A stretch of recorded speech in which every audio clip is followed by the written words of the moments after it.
గురించి మాట్లాడాలి అని సంకల్పం. మనందరం పూజ చేస్తాం. పూజ చేయుట అన్న మాట సాధారణంగా ఎవరికి అన్వయించేసి మాట్లాడతామంటే భగవంతునికి అన్వయించేసి మాట్లాడతాం. పూజించుట అనగా గౌరవించుట. గౌరవించుట అన్న మాటకి పర్యాయ పదమే పూజించుట. ఈ పూజ చెయ్యడం వల్ల వచ్చేటటువంటి ఉపయోగం ఏమిటి అంటే, ప్రధానమైన ప్రయోజనం ఏమిటి అంటే, తాను పూజార్హతని పొందుతాడు. ఎవరు పూజ చేశాడో వాడు పూజింపబడతాడు సమాజం చేత. అది ఎలాగండి అని మీకు అనుమానం రావచ్చు. నాకు ఎవరో ఒక ఆయన భారత ఆహార సంస్థలో ఉద్యోగం ఇచ్చారు. ఆయన ఉద్యోగం ఇవ్వబట్టి నేను ఇంచుమించు గత 30 సంవత్సరాలుగా ఉద్యోగం చేస్తూ నా పొట్ట పోషించుకుంటూ నా భార్యా బిడ్డల్ని కూడా పోషించి నా కుటుంబ బాధ్యతలను తీర్చుకోగలిగాను. ఆయన నాకు ఎప్పుడైనా ఎక్కడైనా కనపడ్డారనుకోండి, నేను ఉత్తర క్షణంలో ఉంగి వారి పాదములను స్పృశించి నమస్కరిస్తాను. ఇందుచేత అంటే వారు నాకు ఉద్యోగం ఇచ్చినటువంటి మహానుభావుడు. ఒకవేళ నాకు అర్హత ఉంది కదండి, ఆయన ఎందుకోసం ఇవ్వడు? ఆయన బదులు ఇంకొక రాస్థానంలో ఉన్నా నాకు ఇచ్చి ఉండేవారు. ఆ పాటి దానికి నేను ఆయన్ని పూజించవలసిన అవసరం ఏముందని నేను అన్నాను అనుకోండి. ఆయన కాకపోతే ఇంకొకళ్ళ స్థానంలో ఉన్నారనుకోండి, నాకు అర్హత ఉంది కాబట్టి ఇచ్చారు, ఎవరైనా ఇస్తారు, దానికి పెద్ద గౌరవించవలసిన అవసరం ఏముందండి అని ఆయనే కదండి మీకు ఉద్యోగం ఇచ్చిందని ఎవరైనా వచ్చి నా దగ్గర అన్నప్పుడు నేను ఇలా అన్నాను అనుకోండి, అది విన్నవారు ఏమంటారు? పక్కకెళ్ళి, ఏమండి ఎంత అర్హత ఉంటే మాత్రం ఈ అహంకారం అన్న అనర్హత చాలదా ఈయనకి ఉద్యోగం ఇవ్వకుండా ఆపడానికి? కానీ కనీసం ఉద్యోగం ఇచ్చిన అయినా అని ఆయన కనపడినప్పుడైనా గౌరవానికి ఓ మాట అండి, అంత అహంకారం ఏమిటండి అంటారు.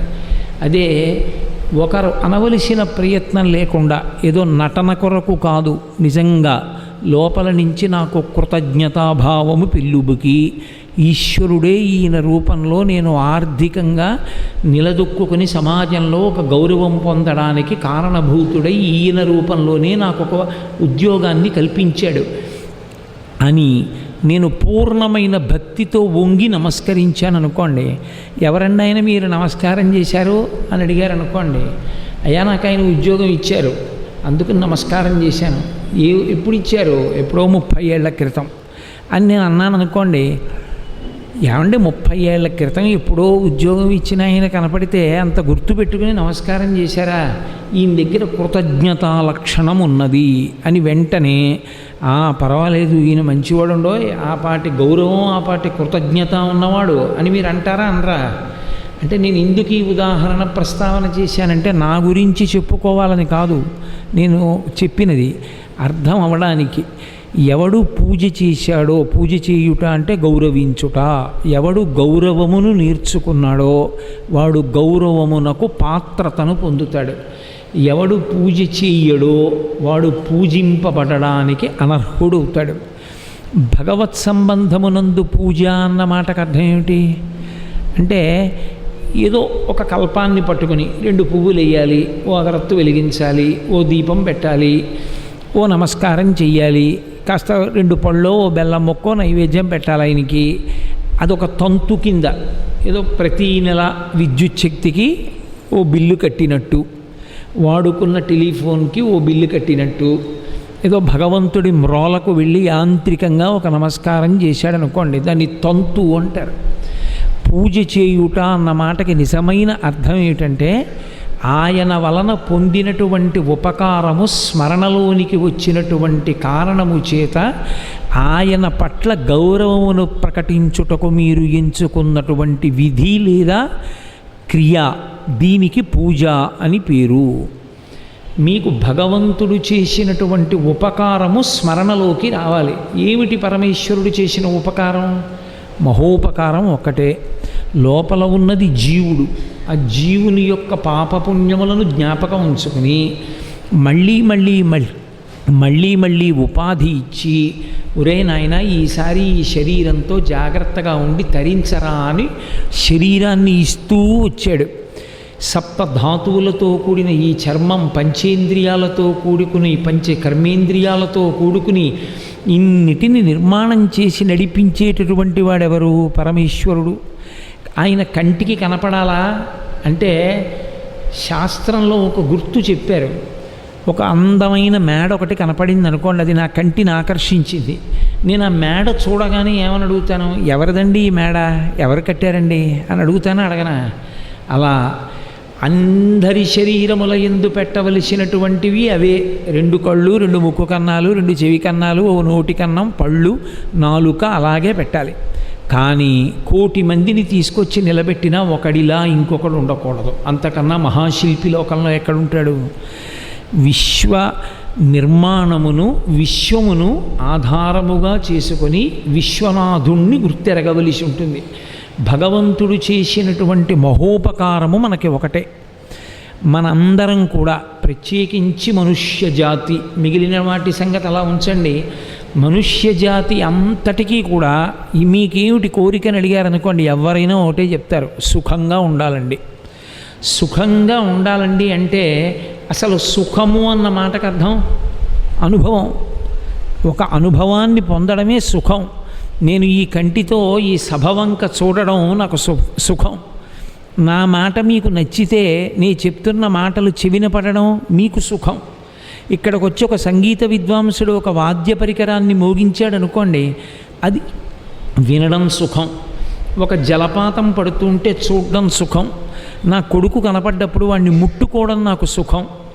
అలాగే ఏదో మంచి శుద్ధూపహ అని మంచి సువాసన వచ్చినప్పుడు పరిమళభరితమైనటువంటి పువ్వుల మించి వచ్చినటువంటి పుష్పముల యొక్క వాసనని ఆఘ్రాణించడం సుఖం. రకరకాలైనటువంటి రుచులు నాకిష్టమైనవి నాలుక మీద పెట్టుకోవడం సుఖం. ఈ సుఖాలు అన్నిటికీ కూడా 5 ఆధారం. ఈ 5 ఆధారముగా సమస్త సుఖములు నిర్వచింపబడతాయి. వాటిని జ్ఞానేంద్రియములు అని పిలిచింది శాస్త్రం. కన్ను, ముక్కు, చెవి, నాలుక, చర్మము, ఈ 5 సుఖస్థానములు. ఈ 5 లేవనుకోండి, ఇక సుఖమన్న మాట ఏముండదు. ఇక బ్రహ్మాండముతో సమన్వయం కాడిహ. ఈశ్వరుడు కళ్ళు ఇవ్వలేదు, ఏమిటి చూస్తావు? ఇంకేమిటి సుఖాలు అనుభవించేది? భార్యని చూసి సంతోషిస్తావా? కొడుకుని చూసి సంతోషిస్తావా? జలపాతం చూసి సంతోషిస్తావా? దేవాలయ గోపురాన్ని చూసి సంతోషిస్తావా? లేకపోతే పూల తోట చూసి సంతోషిస్తావా? సంతోషించడానికి కళ్ళు లేవు కాబట్టి చాలా సుఖములు అక్కడ చచ్చిపోయాయి. ఇక చెవి, ఈశ్వరుడు ఈ చెవికి వినే శక్తిని ఇచ్చాడు. ఈశ్వరుడు చెవిని పెట్టి వినే శక్తి అన్నదాన్ని ఇవ్వలేదనుకోండి, లేదా అసలు చెవి అన్నదాన్ని నేను ఉంచాను అన్నాడు అనుకోండి, అయిపోయింది. చాలా సుఖములు అక్కడతో పూర్తయిపోయి ఇక ఉపన్యాసం చెప్పేవాడెవడు, వినేవాడెవడు, అసలు పుస్తకాలు చదివేవాడెవడు, రాసేవాడెవడు? కళ్ళు లేవు, చదివేవాడు లేడు, చెవులు లేవు, వినేవాడు లేడు. కాబట్టి చాలా సుఖములు ఆగిపోయి మనవడు తాత తాత తాత తాత అంటూ వచ్చి ఆ తాగునింతం ఆపడవు. తాత తాత తాత అండవు, తాత తాత తాత తాత అంటాడు. ఆ మనవడు అలా అంటుంటే ఎంత సంతోషమో తాతకి.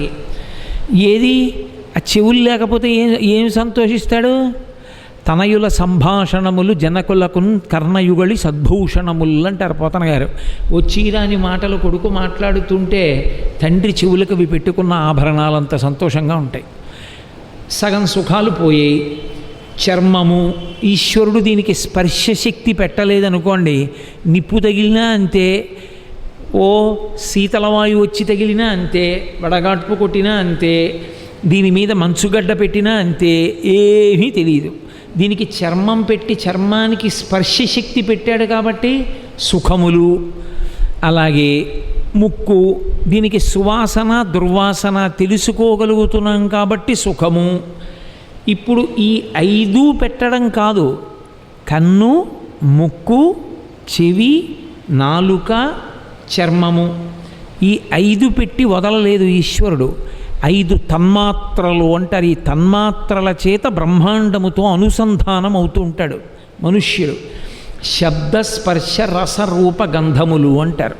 శబ్ద చెవిని ఆశ్రయించి ఉంటుంది, వినగలిగిన శక్తి. స్పర్శ చర్మాన్ని ఆశ్రయించి ఉంటుంది, స్పృశిస్తే తెలుసుకోగలిగిన శక్తి. శబ్ద స్పర్శ రస నాలుకకి రసాంకురములు ఉంటాయి. ఏదైనా నాలుక మీద పెడితే రుచి తెలుసుకోగలిగిన శక్తి పొంది ఉంటుంది. శబ్ద స్పర్శ రస రూప ఈ కంటి చేత అన్నిటినీ గుర్తుపట్టి చూడగలిగినటువంటి శక్తి కంటికి ఉంటుంది. కాబట్టి శబ్ద స్పర్శ రస రూప గంధ ముక్కుకి వాసన చూడగలిగిన శక్తి, ముక్కు పెట్టి వాసన చూడగలిగిన శక్తి తీసేసిన, కన్ను పెట్టి చూడగలిగిన శక్తి తీసేసిన ఉపయోగం లేదు. కన్ను ఉండాలి, కంటికి చూడగలిగిన శక్తి ఉండాలి, చెవి ఉండాలి, చెవికి వినగలిగిన శక్తి ఉండాలి. కేవలం చెవులు ఉన్నాయండి ఏమి వినడానికి పనికిరావంటే ఉపయోగం లేదు. నేను తరచు అంటూ ఉంటాను ఈ మాట.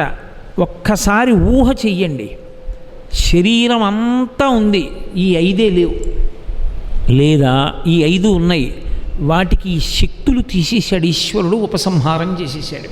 ఆయన ఇచ్చిందేగా, ఉపసంహారం చేశాడు. కన్ను ఉంటుంది చూడదు, చెవి ఉంటుంది వినదు, చర్మం ఉంటుంది స్పర్శ చెప్పదు, నాలుక రుచి చెప్పదు, ముక్కు వాసన చెప్పదు. సుఖమన్న మాట ఏముందో నాకు చెప్పండి. ఇంకేం లేవు. అసలు మీకు సుఖము అన్న మాట శాస్త్రమునందు ఉండవలసిన అవసరం ఇక లేదు. సుఖము లేకపోతే దుఃఖము లేదు, రెండూ ఉండవు. ఎందుకని? ఈ కంటితో చూసేది లేదు, చెవితో వినేది లేదు, నాలుగుకి రుచి తెలియదు, నిప్పుగడ్డ తెచ్చిపెట్టినా అంతే, బొగ్గు తీసుకొచ్చి పెట్టినా అంతే, తిరుపతి లడ్డూ తెచ్చిపెట్టినా అంతే. ముక్కుకి వాసన తెలియదు, అక్కడ కుక్క ప్రేతం మించి వాసన వస్తున్నా వాడు అలాగే కూర్చుని ఉంటాడు, ఏమీ తెలియదు. నోట్లో ఏది పెట్టినా రుచి తెలియదు. ఆకలి వేసిందన్న అనుభూతి కలిగితే నాలుకకి స్పర్శ కూడా ఉండదు, కాబట్టి ఏదో నవిలి మింగాను అనుకోవాలి దవడల కదలిక చేత, ఆకలి తృప్తి పొందాలి. అలా తిన్నవాడు ఏం జీవిస్తాడు? ఏం తింటున్నాడో ఏం తెలుసు కళ్ళు లేని వాడికి. అప్పుడు అసలు ఈ సృష్టి యందు ఎన్ని పూల తోటలున్నా, ఎన్ని వీణానాదాలున్నా, ఎంత సంగీతం ఉన్నా, ఎంత నృత్యం ఉన్నా, ఎంత వాంగ్మయం ఉన్నా, అసలు సుఖమన్న మాట ఎవరికి అన్వయం అవుతుంది? అన్వయం అవ్వదు. కాబట్టి సుఖము అసలు ఈ మాట ఎక్కడి నుంచి వచ్చింది అంటే పరమేశ్వరుడు ఈ 5 ఇచ్చి జ్ఞానేంద్రియాల్ని వాటికి 5 శక్తులు ఉంచాడు. కాబట్టి వీటికి ఒక లక్షణం ఉంటుంది, ఇవి బడలిపోతాయి. అదే పనిగా వాడుకుంటూ వెళ్ళిపోయాను అనుకోండి, కన్ను బడలిపోతుంది, చెవి బడలిపోతుంది, నోరు కూడా బడలిపోతుంది. బడలిపోతే మళ్ళీ వీటికన్నిటికీ శక్తినివ్వాలి. శక్తినివ్వాలంటే ఏమండి మీ కన్ను అలిసిపోతే మీ కన్ను చుట్టూ 100 మాటలు సూది పెట్టి పొడుస్తాం అన్నారనుకోండి, ఎంత భయం మన కన్ను ఆడడానికి. కానీ పరమేశ్వరుడు యొక్క ఉదారత ఎక్కడుందంటే, మనం బాగా బడలిపోయి ఏ సౌకర్యము గురించిన స్పర్శ లేకుండా, స్పృహ లేకుండా హాయిగా పడి నిద్రపోతే చాలు. నిద్రాకాలిక సుఖము అని పేరు వేదాంతంలో, స్వల్పకాలిక లయము అంటారు దాన్ని. నిద్రాకాలము సుఖము, ఏమీ తెలియదు, హాయిగా ఉందండి అంటాడు. మీరు ఎవరిని అడగండి, ఏమన్నా అదేంటి అంతసేపు నిద్రపోయారు, 7 అయిపోయింది అలా పడుకున్నారే అన్నారనుకోండి, ఎలా ఉంది రాత్రి అలా పడుకుంటే అంటే హాయిగా ఉందండి అంటాడు.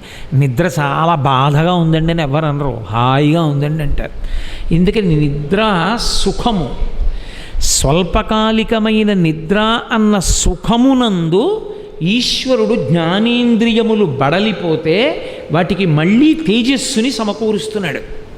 కష్టపెట్టి కాదు, హాయిగా నిద్రపో అని పడుకోపెట్టి నిద్రపోతూ ఉండగా కంటి బడలిక తీరిపోయి కంట్లో పగటిపూట తిరగడం వల్ల పడిన నలకలన్నీ ఒక పక్కకి చేరుకుని మెత్తటి పుషి కింద కట్టి తెల్లవారి లేచేటప్పటికి వేలుతో ఇలా అని నీటి కింద కడిగేస్తే పోయేటట్టుగా ఆయన రాత్రంతా కూర్చుని సిద్ధం చేస్తున్నాడు.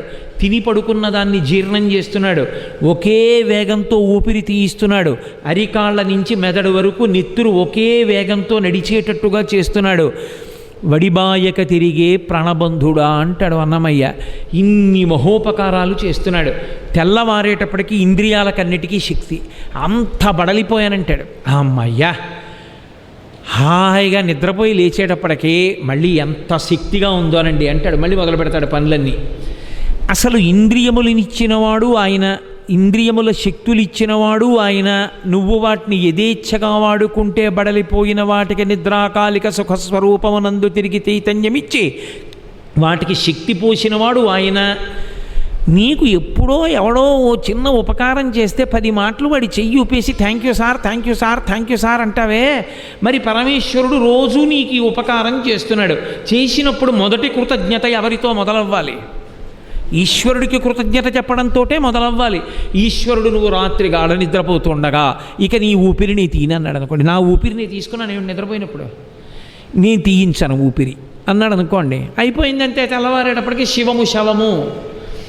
ఆయన ఉండి తీయిస్తున్నాడు లోపల.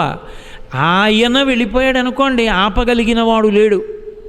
వైద్యులు ఏమనుకోకుండా ఉందురుగాక, 1,000,000 మంది వైద్యులు కూడి వచ్చిన కానీ మరణమయ్యడి వ్యాధి మాన్పలేరు. వెళ్ళిపోవాలని నిర్ణయం అయిపోతే ఆపగలిగిన వాడెవరు? వెళ్ళిపోతాడు. ఈశ్వరుడు వాణ్ణి ఉంచాలని అనుకున్నాడు అనుకోండి, వైద్యుని రూపంలో ప్రచోదనం అవుతాడు.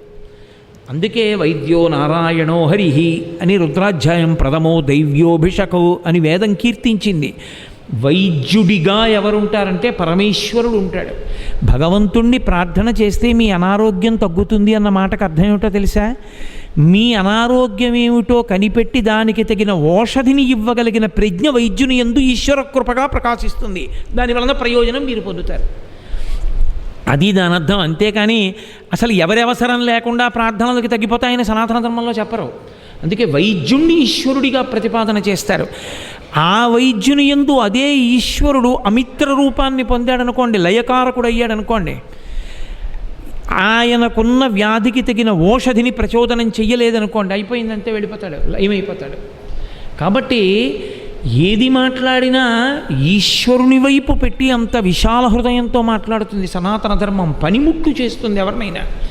కాబట్టి పరమేశ్వరానుగ్రహమే నీ సుఖములన్నిటికీ కారణము. ఆయన అనుగ్రహము లేనినాడు నీకు సుఖమన్నమాట లేదు. ఆయనకి కృతజ్ఞత చెప్పకుండా నువ్వు రోజు ప్రారంభం చేస్తే నీవు కృతఘ్నుడవు. కృతఘ్నుడవైతే ఏమవుతుంది? కృతఘ్నో నాస్తి నిష్కృతి. బ్రహ్మగ్నే చ సురాపే చ చోరే భగ్నవ్రతే దత నిష్కృతి విహితా సిద్ధి కృతఘ్నో నాస్తి నిష్కృతి. కృతఘ్నునికి నిష్కృతి లేదు. కిష్కింధకాండలో లక్ష్మణుడు అంటాడు, బ్రహ్మగ్నేచ బ్రాహ్మణ హత్య చేసిన వాడికి, సురాపేచ కళ్ళు తాగిన వాడికి, చోరే దొంగతనం చేసిన వాడికి, భగ్నవ్రతే వ్రతం చేస్తానని నీళ్లు పుట్టుకుని చెయ్యని వాడికి నిష్కృతి ఉందేమో, ప్రాయశ్చిత్తం ఉందేమో. ఒకసారి ఉపకారమును పొంది ఎవరి వలన తాను ఉపకారమును పొందాడో ఆయనకి ప్రత్యుపకారం చెయ్యడానికి ముఖం చాటేసిన వాడికి మాత్రం లోకంలో ప్రాయశ్చిత్తం లేదు. కృతఘ్నో నాస్తి నిష్కృతి. పరమేశ్వరుడి వలన నువ్వు ఇన్ని ఉపకారములు పొంది ఆయనకి మొట్టమొదట కృతజ్ఞత చెప్పకుండా రోజు ప్రారంభిస్తే ఆ రోజు నువ్వు కృతఘ్నుడిగా బ్రతికావని గుర్తు. దానికి నిష్కృతి లేదు. మరి ఎలా కృతజ్ఞత చెప్పడం? ఎంతసేపు చెప్తూ కూర్చుంటావు పరమేశ్వరుడికి? ఆయనకి చెప్తే పూర్తయ్యేదా కృతజ్ఞత? అయినా ఆయన అలా కృతజ్ఞత చెప్తేనే ఉపకారం చేస్తాడా? కృతజ్ఞత చెప్పని వాడికి కూడా ఉపకారం చేస్తాడు. అందుకే సనాతన ధర్మంలో అసలు గొప్ప ప్రార్థన ఏమిటో తెలుసా? ఈశ్వరా, నీ పట్ల కృతజ్ఞుడై నీ వైభవము తెలియని వాని యందు నీ కృప ప్రసరించి నీ వైభవము వాడు గుర్తెరుగునట్లుగా జరుగుగాక. అంతేగాని వాడికి ఏం తెలియదండి అని వాడిని చిన్న చేసి మాట్లాడకూడదు. వాడికి కూడా భగవద్భక్తి కలగాలని ప్రార్థన చెయ్యాలి. అందుకని ఈశ్వరుడికి కృతజ్ఞత ఆవిష్కరణము జరుగుతుంది. అది ఎప్పుడు? విష్ణు స్వరూపంగా చేస్తాం పూజ. అందుకే నిద్ర లేచేటప్పుడు చెప్పవలసిన నామము విష్ణునామం ఒక్కటే. కారణం ఏమి అంటే ఇంద్రియములన్నీ పైకి లేస్తే జాగృత్ అంటారు. జాగృత్తుకు అధిపతి విష్ణు భగవానుడు. జనరేటర్ ఉందండి?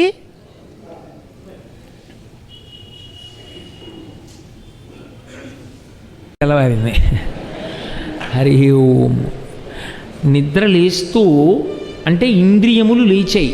ఇంద్రియములు లేచాయి కాబట్టి జాగృతికి అధిపతి శ్రీ మహావిష్ణువు. అందుకే నిద్ర తెలివి రాగానే మొదటి మాట నోటి వెంట రావలసినది 3 మాటలు ఒకటే, శ్రీహరి శ్రీహరి శ్రీహరి తప్ప వేరొక మాటతో నిద్ర లేవకూడదు అన్నారు. నిద్ర లేచి పూజ ప్రారంభం చేస్తాడు.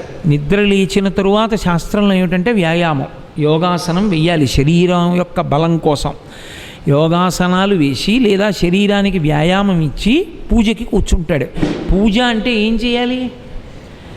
దీపం పెట్టాలండి అన్నారనుకోండి, తంతు తంతుగా చెయ్యడం కాదు, తంతుగా చేస్తే మీకు ఆయనకి అనుబంధం ఏం లేదు. అది చెయ్యమన్నారు, అలా చేయకపోతే ఎందుకైనా మంచిది గిలుతాడేమో, ఎక్కడైనా లేనిపోను గొడవ, కారు బ్రేక్ ఊడిపోతుందేమో, లేకపోతే ఏదో కలిసి రావాల్సింది రాకుండా పోతుందేమో, ఎందుకు వచ్చింది, ఓ దీపం పెట్టు అగరత్తి వెలిగిస్తే వచ్చిన నష్టం ఏముంది, ఓ 50 రూపాయలు అవుతుంది నెలకి, అంతే కదా. అందుకని ఓ దీపం పెట్టేస్తే ఆయనతో గొడవ వదిలిపోతుంది, ఇంకా మళ్ళీ మర్నాడు పొద్దున రావచ్చు స్నానం చేసినప్పుడు అన్నది పూజ కాదు. పూజ అంటే మీరు పొందినటువంటి ఉపకారములను మనసులో స్మరించిన కారణం చేత మీ ప్రేమ మనసులో పెళ్ళుబుకి మీరు కృతజ్ఞతని క్రియారూపంగా ఆవిష్కరిస్తే పూజ. మీకు ఉపకార స్మరణము చేత ప్రేమ పెళ్ళుబకాలి. అరే రాత్రి నేను నిద్రపోయినప్పుడు ఈ కళ్ళు బడలిపోయాయి, ఎంత అలసిపోయానో, కళ్ళు ఇలా పడిపోయి అంత నిద్ర వచ్చేసింది, వెళ్ళి పడుకున్నాను, ఏమీ తెలియదు ఈ ప్రపంచంలో ఏమైందో. మళ్ళీ నేను నిద్ర లేచే వరకు ఇంత సుఖంగా నిద్ర పట్టించాడు. ఆ నిద్రలో నేను తిన్నది జీర్ణం చేయించాడు, అన్ని ఇంద్రియముల యొక్క బడలిక తీర్చాడు.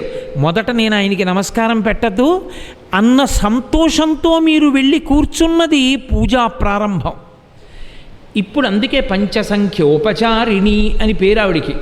పూజ అంటే 5 ఈశ్వరుడికి అర్పణం చేస్తాం, తప్పకుండా 5 చెయ్యాలి. 5 చేయలేదనుకోండి ఇంకా పూజ ఏమిటి, సంస్కారం ఏమిటి, ఇంటికి వాడు కృతజ్ఞుడని గుర్తు.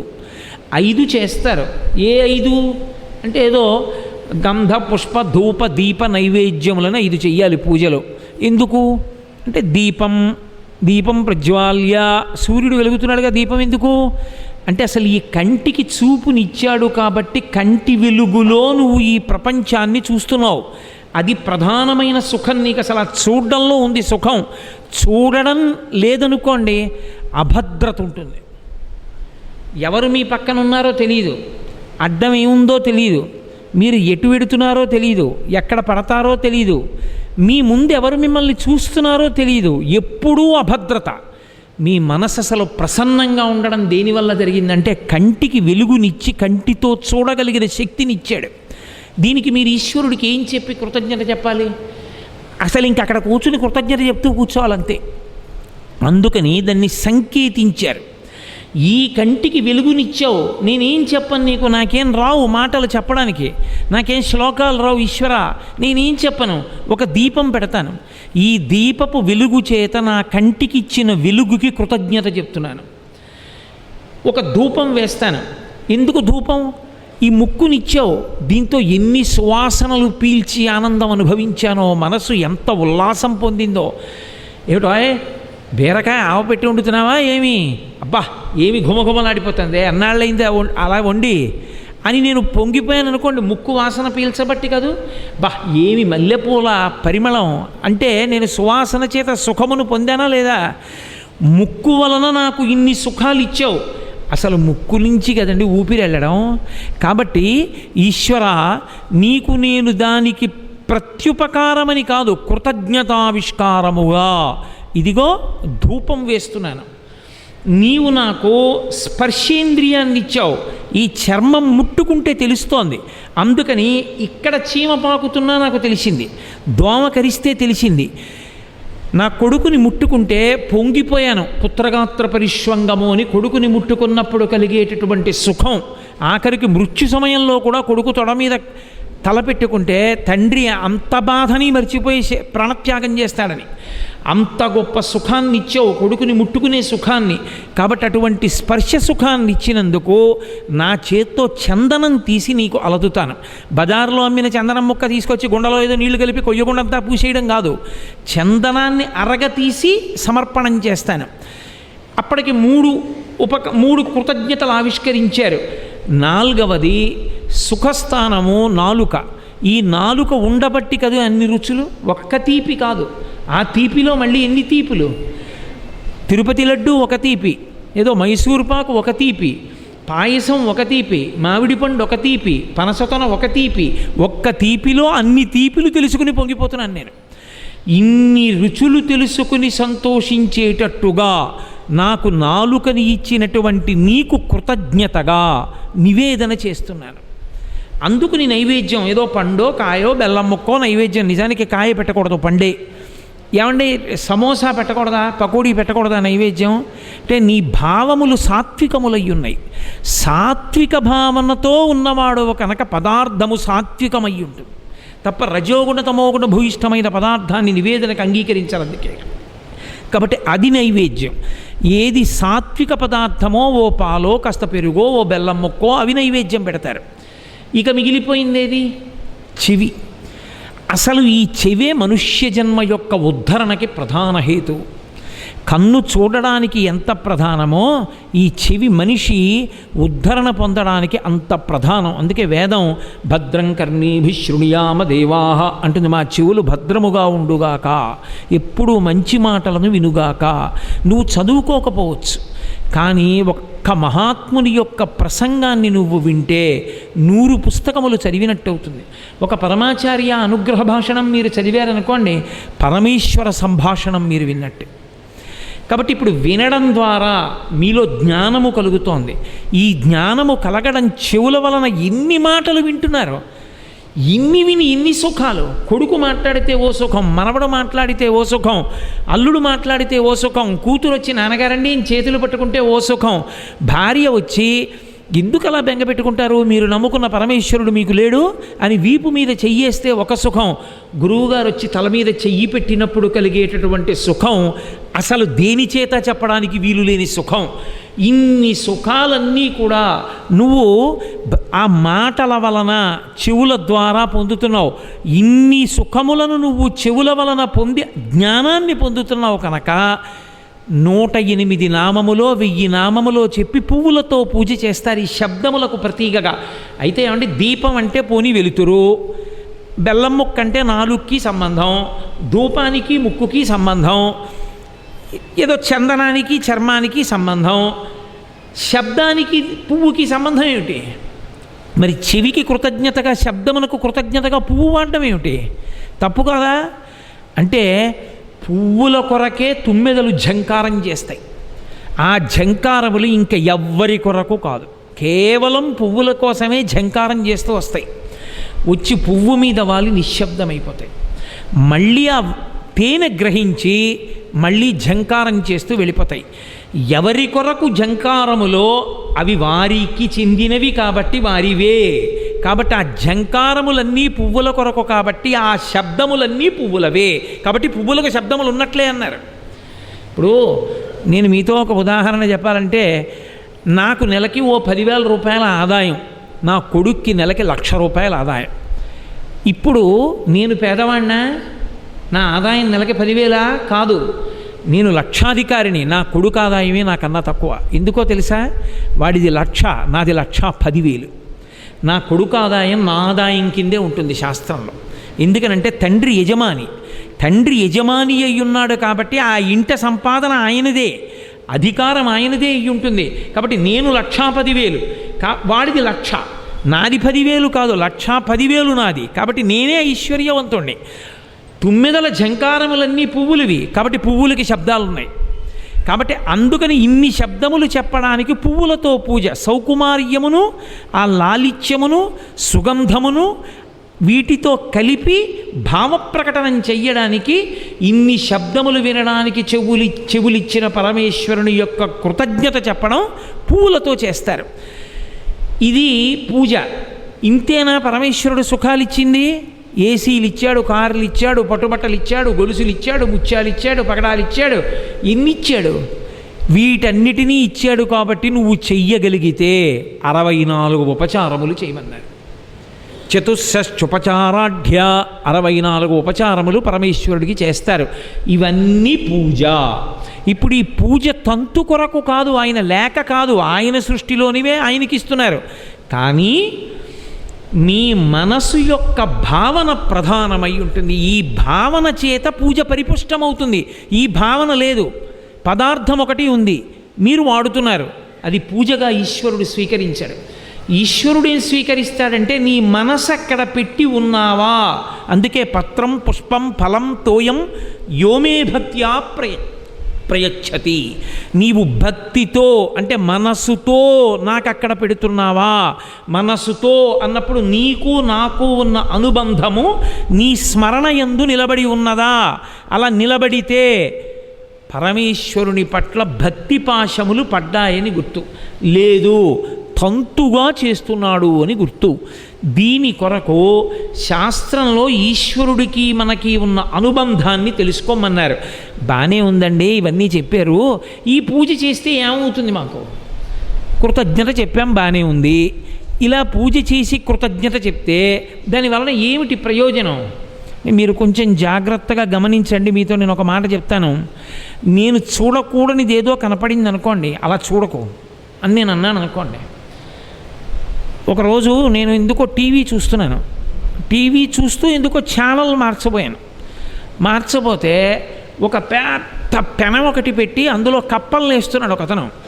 ఆ కప్ప గిలగిలగిలగిల కొట్టుకుంటోంది. నేను ఏమిటో కప్ప ఎగురుతోంది అనుకుని ఇలా చూశాను. అది పెద్ద పొయ్యి. నాకు ఉత్తరక్షణం నా ఒళ్ళు ఉడికిపోయినట్టు అనిపించింది. నేను చేత్తో పట్టుకున్నది వణికిపోయింది. నాకు ఆ కప్ప బాధకి నేను తట్టుకోలేకపోయాను. నేను ఉత్తరక్షణంలో ఏం చేశానంటే, ఓ పని చేయి, అసలు అటు చూడకు, రిమోట్ వంక చూస్తూ మార్చి అని నేను తల ఉంచుకుని రిమోట్ వంక చూస్తూ ముందు మ్యూట్ చేసేసి ఆ కప్ప అరుపులు నాకు వినపడకుండా తర్వాత ఛానల్ మార్చుకుని మ్యూట్ విప్పి అటువంటిది లేదు కదా అని నిర్ధారించుకొని తలెత్తాను. అంటే నేను మీతో ఎందుకు ఈ మాట మనవి చేశానో తెలుసా? కన్ను మూసేసుకో అన్నాను అనుకోండి, మూసేసుకుంటుంది. వెంటనే మీకు ఏది భయహేతువో లేదా ఏది చూస్తే మీరు పాడైపోతాననుకుంటున్నారో అది చూడడం నుంచి మీరు తెగిపోవచ్చు, మీరు విడిపోవచ్చు. కన్ను మూసేసాను అనుకోండి, అది జరుగుతున్నా నాకు తెలియదు, ఇక చూడను. నాకు ఇష్టం లేనిది ఏదో వినపడుతోంది అనుకోండి, అది వింటే నేను పాడవుతాను, అది నేను వినకూడదు, తప్పు అని నాకు అనిపించింది అనుకోండి, నా చెవులు మూసేసుకున్నాను అనుకోండి, సరిపోతుంది, నేను విడిపోతాను. నాకు తగలకుండా నేను దూరంగా వెళ్ళాను అనుకోండి, నాకు ఇష్టం లేనిది నన్ను తగలదు, నన్ను ముట్టుకోలేదు, నేను ఇంకోటి ముట్టుకోను, నాకు ఇష్టం లేదు కాబట్టి. ఓ మనసా నువ్వు అలా చెయ్యకు అని మీరు ఆపగలరా? కన్ను మూయించినట్టు, చెవులు మూసుకున్నట్టు మనసుని నువ్విది చెయ్యవద్దు అని చెప్పి వదిలేస్తే ఇక మనసు అలా చెయ్యకుండా ఉండడం సాధ్యమా? అలా సాధ్యమైతే అసలు ఇంత వాంగ్మయం అక్కర్లేదు, ప్రవచనాలు అక్కర్లేదు, ఏమీ అక్కర్లేదు. ప్రతివాడు మహాత్ముడే. మనసుకున్న పెద్ద బలహీనత ఏమిటంటే నిషిద్ధ కర్మయందు అనురక్తి. ఏది మీరు వద్దంటారో అదే చేయడానికి చేస్తుంది. నువ్వు నిద్ర లేవగానే కోతిని గుర్తు తెచ్చుకోవద్దు అని నేను అన్నాను అనుకోండి, అది నిద్ర లేస్తూ శ్రీహరి శ్రీహరి శ్రీహరి అనమన్నాడు, అన్నది గుర్తు తెచ్చుకోదు. నిద్ర లేచేటప్పుడు కోతి గుర్తు తెచ్చుకోవద్దు అన్నాడు. అయ్యో బాబాయ్, ఆ కోతిని గుర్తు తెచ్చుకోవద్దు, దాని తోక దాని మొహం అది అసలు గుర్తు రాకూడదు అనుకో, అదే గుర్తొచ్చింది. ఎలా ఏది వద్దంటానో అదే గుర్తొస్తుంది. మీరు చూడండి, అది మనుష్య సహజమైన ప్రవృత్తి. దానివల్ల నువ్వు పాడైపోతావు. దాని వైపుకే దృష్టి లాగుతుంది, మనసు అటే వెడుతుంది. అది చెయ్యకో, అదే చేయడాన్ని ఇష్టపడుతుంది. ఇప్పుడు అంత బలమైనది మనసు. అందుకే మనసును ఏనుగుతో పోలుస్తారు. ఏనుగు ఎంత అరాచకమైనా చేస్తుంది. చెట్టు కొమ్మలు విరిచేస్తుంది, పువ్వులు విరిచేస్తుంది, కాళ్ళతో తొక్కేస్తుంది, తన శరీరంతో తోసేస్తుంది, తొండంతో విసిరిపారేస్తుంది, దంతాలతో కుమ్మేస్తుంది. దాని శరీరం అంతా కలిపి ఒక బల సంఘాతము, అది ఏమైనా చేసేయగలదు. అదే ఏనుగు మీకు మచ్చికైపోయింది అనుకోండి, మామటి దాన్ని పొడిచే అంకుశాన్ని కాళ్ళ దగ్గర అడ్డుపెట్టి కూర్చున్నాడు అనుకోండి. మీరు చాలా దేవాలయాల దగ్గర చూడండి, అంకుశం అడ్డుపెట్టి కూర్చుంటాడు మామటి. అది ఇక దాటదు. అది ఇక దాటకుండా ఏం చేస్తుందంటే, కదలకుండా ఉండలేక మీరు ఎప్పుడైనా చూడండి, దేవాలయాలకు వెళ్ళినప్పుడు చూడండి, అది ఏం చేస్తుందంటే వెనక కాలు ముందుకు తెచ్చి వెనక్కి వేసి, ముందుకు తెచ్చి వెనక్కి వేసి వెనక్కాళ్ళు కదుపుతుంది. తొండం ఇలా ఇలా ఊపుకుంటుంది. ఈ కాలు ఎత్తుతుంది ఇలాగా, మళ్ళీ అంకుశం వెనక్కేస్తుంది తప్ప అంకుశం తీసే వరకు ముందుకి ఇది. మరి అంత బలం ఉన్న ఏనుగు ఎలా ఎందుకు అలా కట్టుబడిపోయింది? మావటికి మచ్చికైపోయింది. అది ఒక దేవదారు దుంగని ఎత్తి పట్టుకెళ్ళి అక్కడ పెట్టు అన్నాడు అనుకోండి, తొండంతో జాగ్రత్తగా దేవదారు దుంగని పట్టుకొని వెళ్ళి అక్కడ పెడుతుంది. నువ్వు ఈ కోట గోడ బదలగొట్టు అంటే కుంభస్థలంతో కోట గోడ బదలగొడుతుంది. పరమేశ్వర మూర్తిని కుంభస్థలం మీద పెట్టుకుని నడుస్తుంది. ఇంతమంది మనుష్యుల మధ్యలో, ఇన్ని మంగళవాయిద్యాల మధ్యలో నువ్వు పరమేశ్వరుడికి ముందు మెందరంగా నడుస్తూ వెళ్ళాలి. అంటే మెల్లగా నడుస్తూ వెళుతుంది. తనని కట్టేసేటటువంటి కొయ్య దగ్గరికి వెళ్ళి తనని కట్టవలసిన ఇనప గొలుసు తానే ఎత్తి మావటికిచ్చి కాలు అక్కడ పెడుతుంది. మీరు గురువాయూరుని వెళ్ళి చూడండి, ఏ ఏనుగుని ఎక్కాలో దేవాలయ అర్చకుడు, ఆ అర్చకుడు ఎక్కడానికి వీలుగా అది కాలు చాపుతుంది, చాపి చెవి ఉంచుతుంది. ఆ చెవి పట్టుకుని ఆ కాలి యొక్క సంధి భాగంలో తన కాలు మోపి దూకి పైకెక్కి కూర్చుంటారు అర్చకులు. తనని ఎక్కడానికి తానే మార్గం ఇస్తుంది. ఒక్కసారి మచ్చికైన ఏనుగు సమస్త ప్రయోజనములను ఇస్తుంది. మచ్చిక కాని ఏనుగు ఎంత ఉపద్రవమైనా తెస్తుంది. మనస్సు మచ్చికైందా ఎంత గొప్ప స్థితికైనా తీసుకెడుతుంది. మనస్సు మచ్చిక కాలేదా ఎంత ప్రమాదానికైనా తీసుకెడుతుంది. మనస్సు ఏనుగు లాంటిది, దాన్ని మచ్చిక చెయ్యాలి. దాన్ని మచ్చిక చేసుకోవడానికి ఒకే ఒక మావటి ఎవరో తెలుసా? పరమేశ్వరుడు. దాని యందు ఉత్తమ భావనలు ఎలా ప్రవేశిస్తాయో అలా ఏనుగు లొంగినట్టుగా మనసు లొంగిపోవాలంటే పూజ వలన లొంగతీస్తారు. ఎలా లొంగుతుంది అని మీరు నన్ను అడగచ్చు. ఇప్పుడు నేను భగవంతుడి దగ్గర కూర్చుని ఈ కంటిని పరమేశ్వరుడు ఇచ్చాడు, ఈ చూపు ఆయన ఇచ్చాడు. నేను చూడకూడనివన్నీ చూస్తూ అలవాటైపోతే ఒకనాడు ఈ శరీరం పడిపోతుంది. ఎన్నాళ్ళు ఉంటుంది? మహా అయితే 70 ఏళ్ళు ఉంటుంది, 80 ఏళ్ళు ఉంటుంది, తర్వాత పడిపోతుందిగా. నీకు ఎరా కళ్ళు ఇచ్చాను కదా, చూడకూడనివి ఎన్ని చూసావు, చూడవలసినవి ఎన్ని చూసావు. నేను చదువుతాను వినని చదవడం మొదలెట్టాడు అనుకోండి, నిజమేనండి అయ్యా చూడకూడనివి ఎక్కువ చూశాను, మరి ఎందుకురా నీ కళ్ళు వచ్చే జన్మలో అంటే ఈశ్వరుడిచ్చాడు ఈ కన్ను, ఈశ్వరుడిచ్చాడు చూడగలిగిన శక్తి, ఈశ్వరుడిచ్చాడు దీనికి మళ్ళీ బడలిపోతే శక్తి. కాబట్టి ఈశ్వరుడు ఎలా చెప్పాడో అలాగే వాడుకుంటా తప్ప ఇంకొకలా వాడనన్నాను అనుకోండి. ఇప్పుడు ఎవరు లొంగారు? ఏనుగులాంటి నా మనసు లొంగిపోయింది. ఎందుకని? ఇప్పుడు అది చూడకూడనిది, నేను చూడకూడనిది చూస్తున్నానని చూస్తున్నవాడు ఒకడున్నాడు. వాడు పూజామందిరంలోనే లేడు, అంతటా ఉన్నాడు.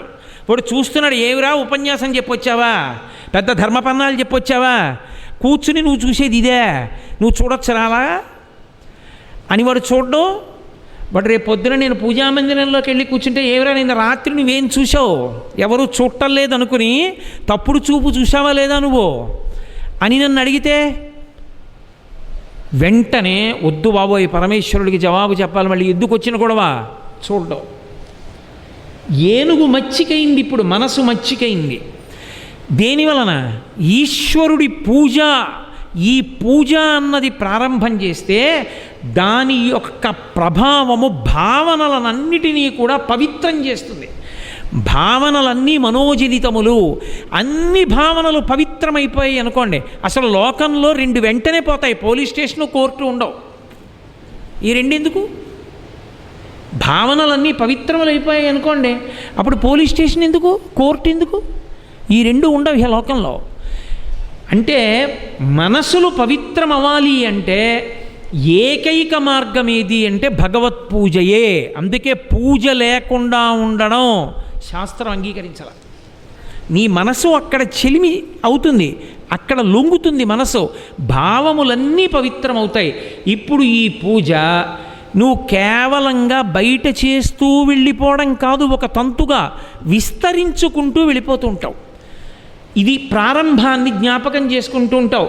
నాకు చెవి ఈశ్వరుడు ఇచ్చాడు కదా, అందుకు కదా అన్ని పూలేశాను పొద్దున్న.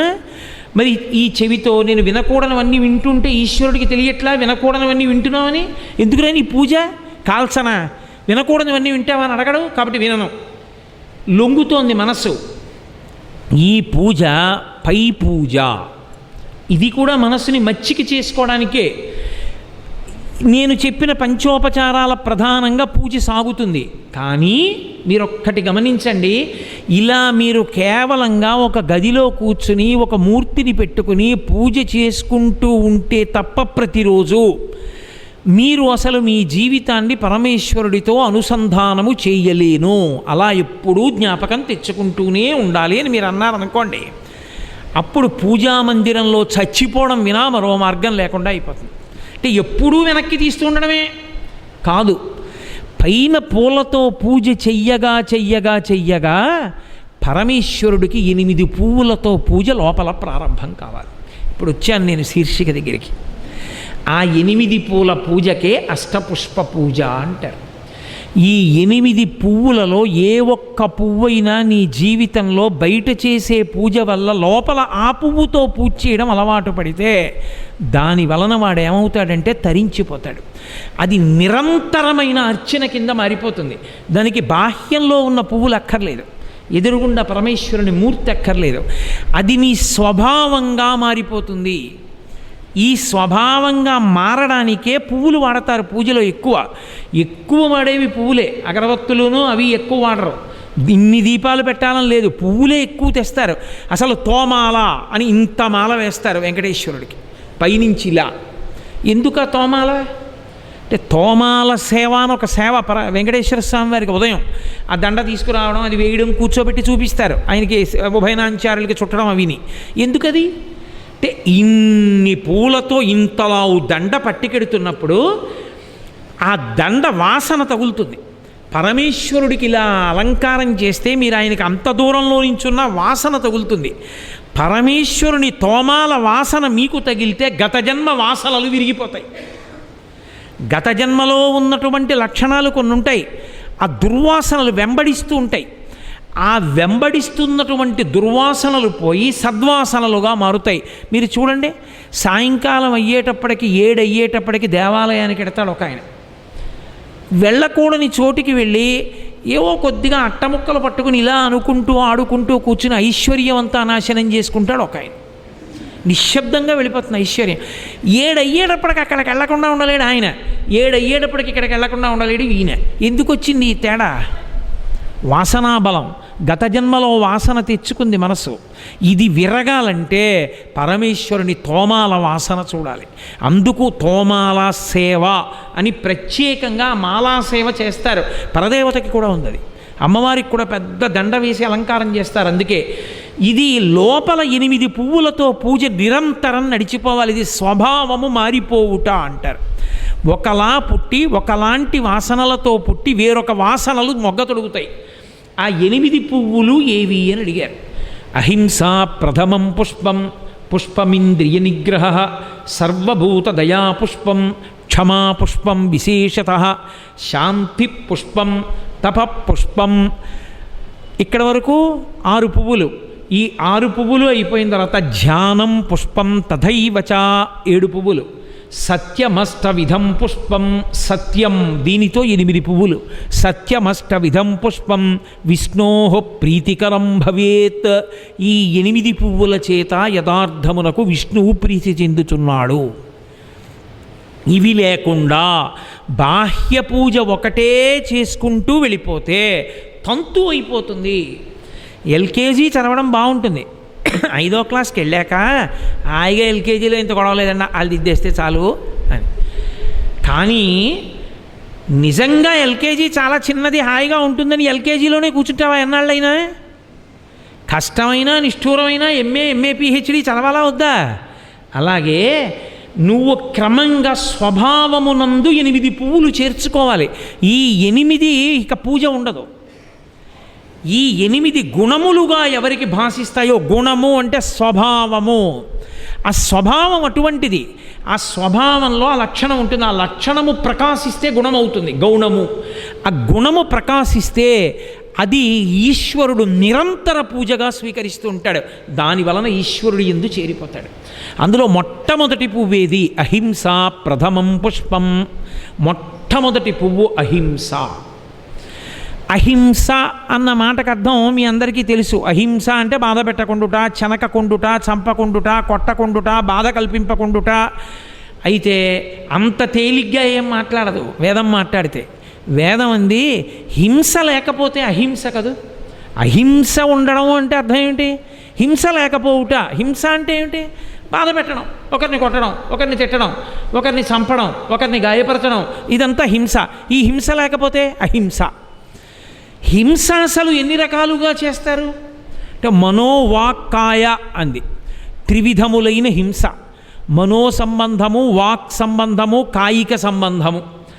తేలికగా అర్థం అవ్వడానికి నేను కాయిక సంబంధంతో ప్రారంభం చేస్తాను. ఎందుకంటే హింస అనగానే మనకు గుర్తొచ్చేది ఏమిటి? అవతల వాడిని చాలా హింసించేస్తున్నారండి, అంటే కొట్టేస్తున్నారండి, గిల్లేస్తున్నారండి, పొడి చేస్తున్నారండి, బాధ పెట్టేస్తున్నారండి అని. కాయిక హింస శరీరమును బాధ పెట్టుట.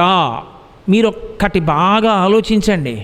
ఈ దేశంలో ఒకానొకప్పుడు శంకర భగవత్పాదాచార్య స్వామి వారి అవతార స్వీకారమునకు పూర్వం చాలా బలమైన స్థానమును పొంది కొన్ని విశ్వాసములు ఉండేవి. ఆ విశ్వాసముల యందు ఒక మాట చెప్పేవారు: అహింస పరమో ధర్మ, అహింసయే పరమధర్మము అని.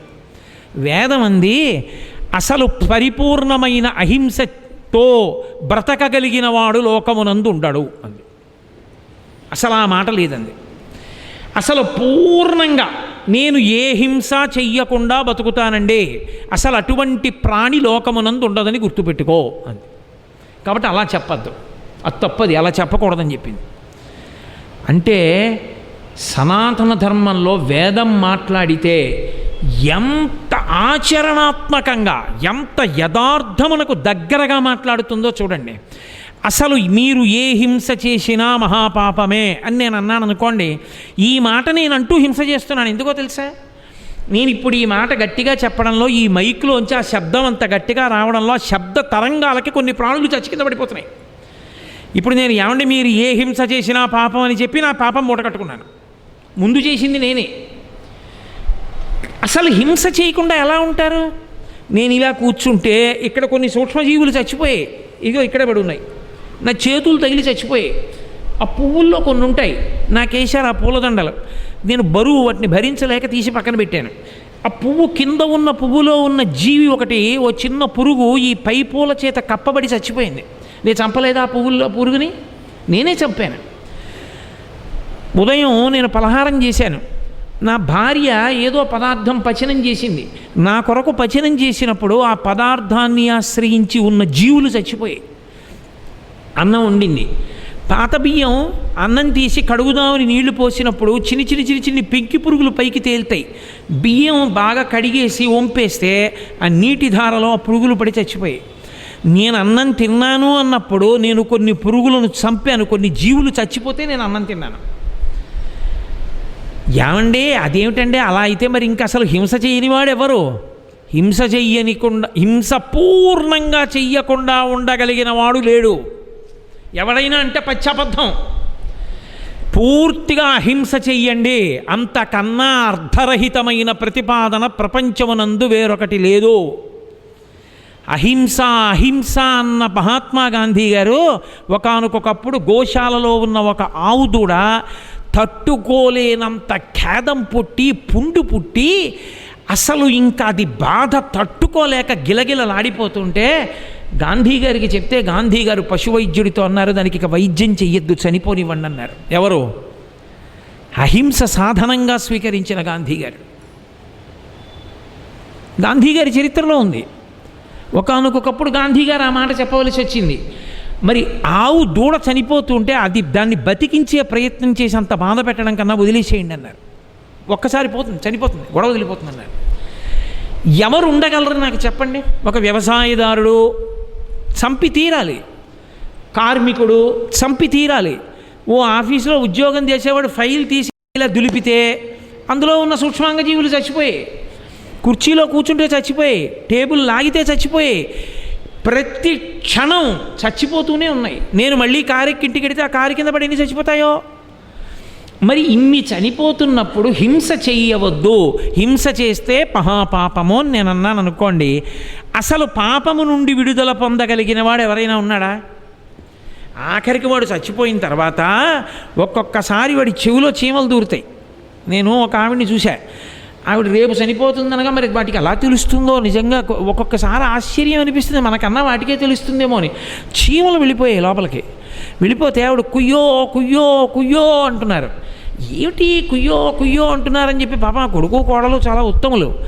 అత్తగారు పడుకున్నారనుకున్నారు, ఓ పక్కకి తిరిగి పెద్దావిడ అయిపోయారు, తిరగలేకపోతున్నారనుకున్నారు. ఒత్తిలించి చూస్తే అప్పటికే తినేసాయి కొద్దిగా. ఈ చెవి మృదులాస్తి కదూ, కొద్దిగా తినేసాయి. చెవిలోంచి బారుగా బయకు వస్తున్నాయి అవి, అంటే అప్పటికే లోపలికి వెళ్ళి తింటున్నాయి అవి. ఆ తర్వాత ఆవిడ చనిపోయారు. ఆ మర్నాడు ఆవిడ చనిపోయారు. అంటే వాటికి తెలిసిపోయింది ప్రేతకళ వచ్చేస్తోంది, దీన్ని తినేసి ఇచ్చి ఇంకా అని తెలిసిపోయింది వాటికి. ఇప్పుడు ఆ శవం చెవులో కొన్ని పురుగులు ఉండగా కాల్చేశారనుకోండి, చచ్చిపోయి కూడా హింస చేసేసింది అది కాదు. ఆ శరీరాన్ని కాల్చినప్పుడు చచ్చిపోయి కూడా మరి హింస చేయలే. తాను చచ్చే కాక పెక్కు జీవుల చంపు దీని భావమేమి తిరుమలేశ అని. మరి అహింస ఎలా సాధ్యం? అందుకే వేదం చాలా గంభీరంగా మాట్లాడింది. నీవు హింస చెయ్యకుండా ఉండలేవు. హింస చెయ్యవలసిందే ఎవడైనా. ప్రత్యేకించి గృహస్థాశ్రమంలో ఉన్నవాడు హింస చెయ్యకుండా ఉండడం కుదరదు. ఎందుకని? ప్రతి ఇంట హింసకి ఆలవాలమైనటువంటి స్థానములు కొన్ని చెప్పింది మనుస్మృతిలో. మనువు కూడా చెప్పాడు వాటిని.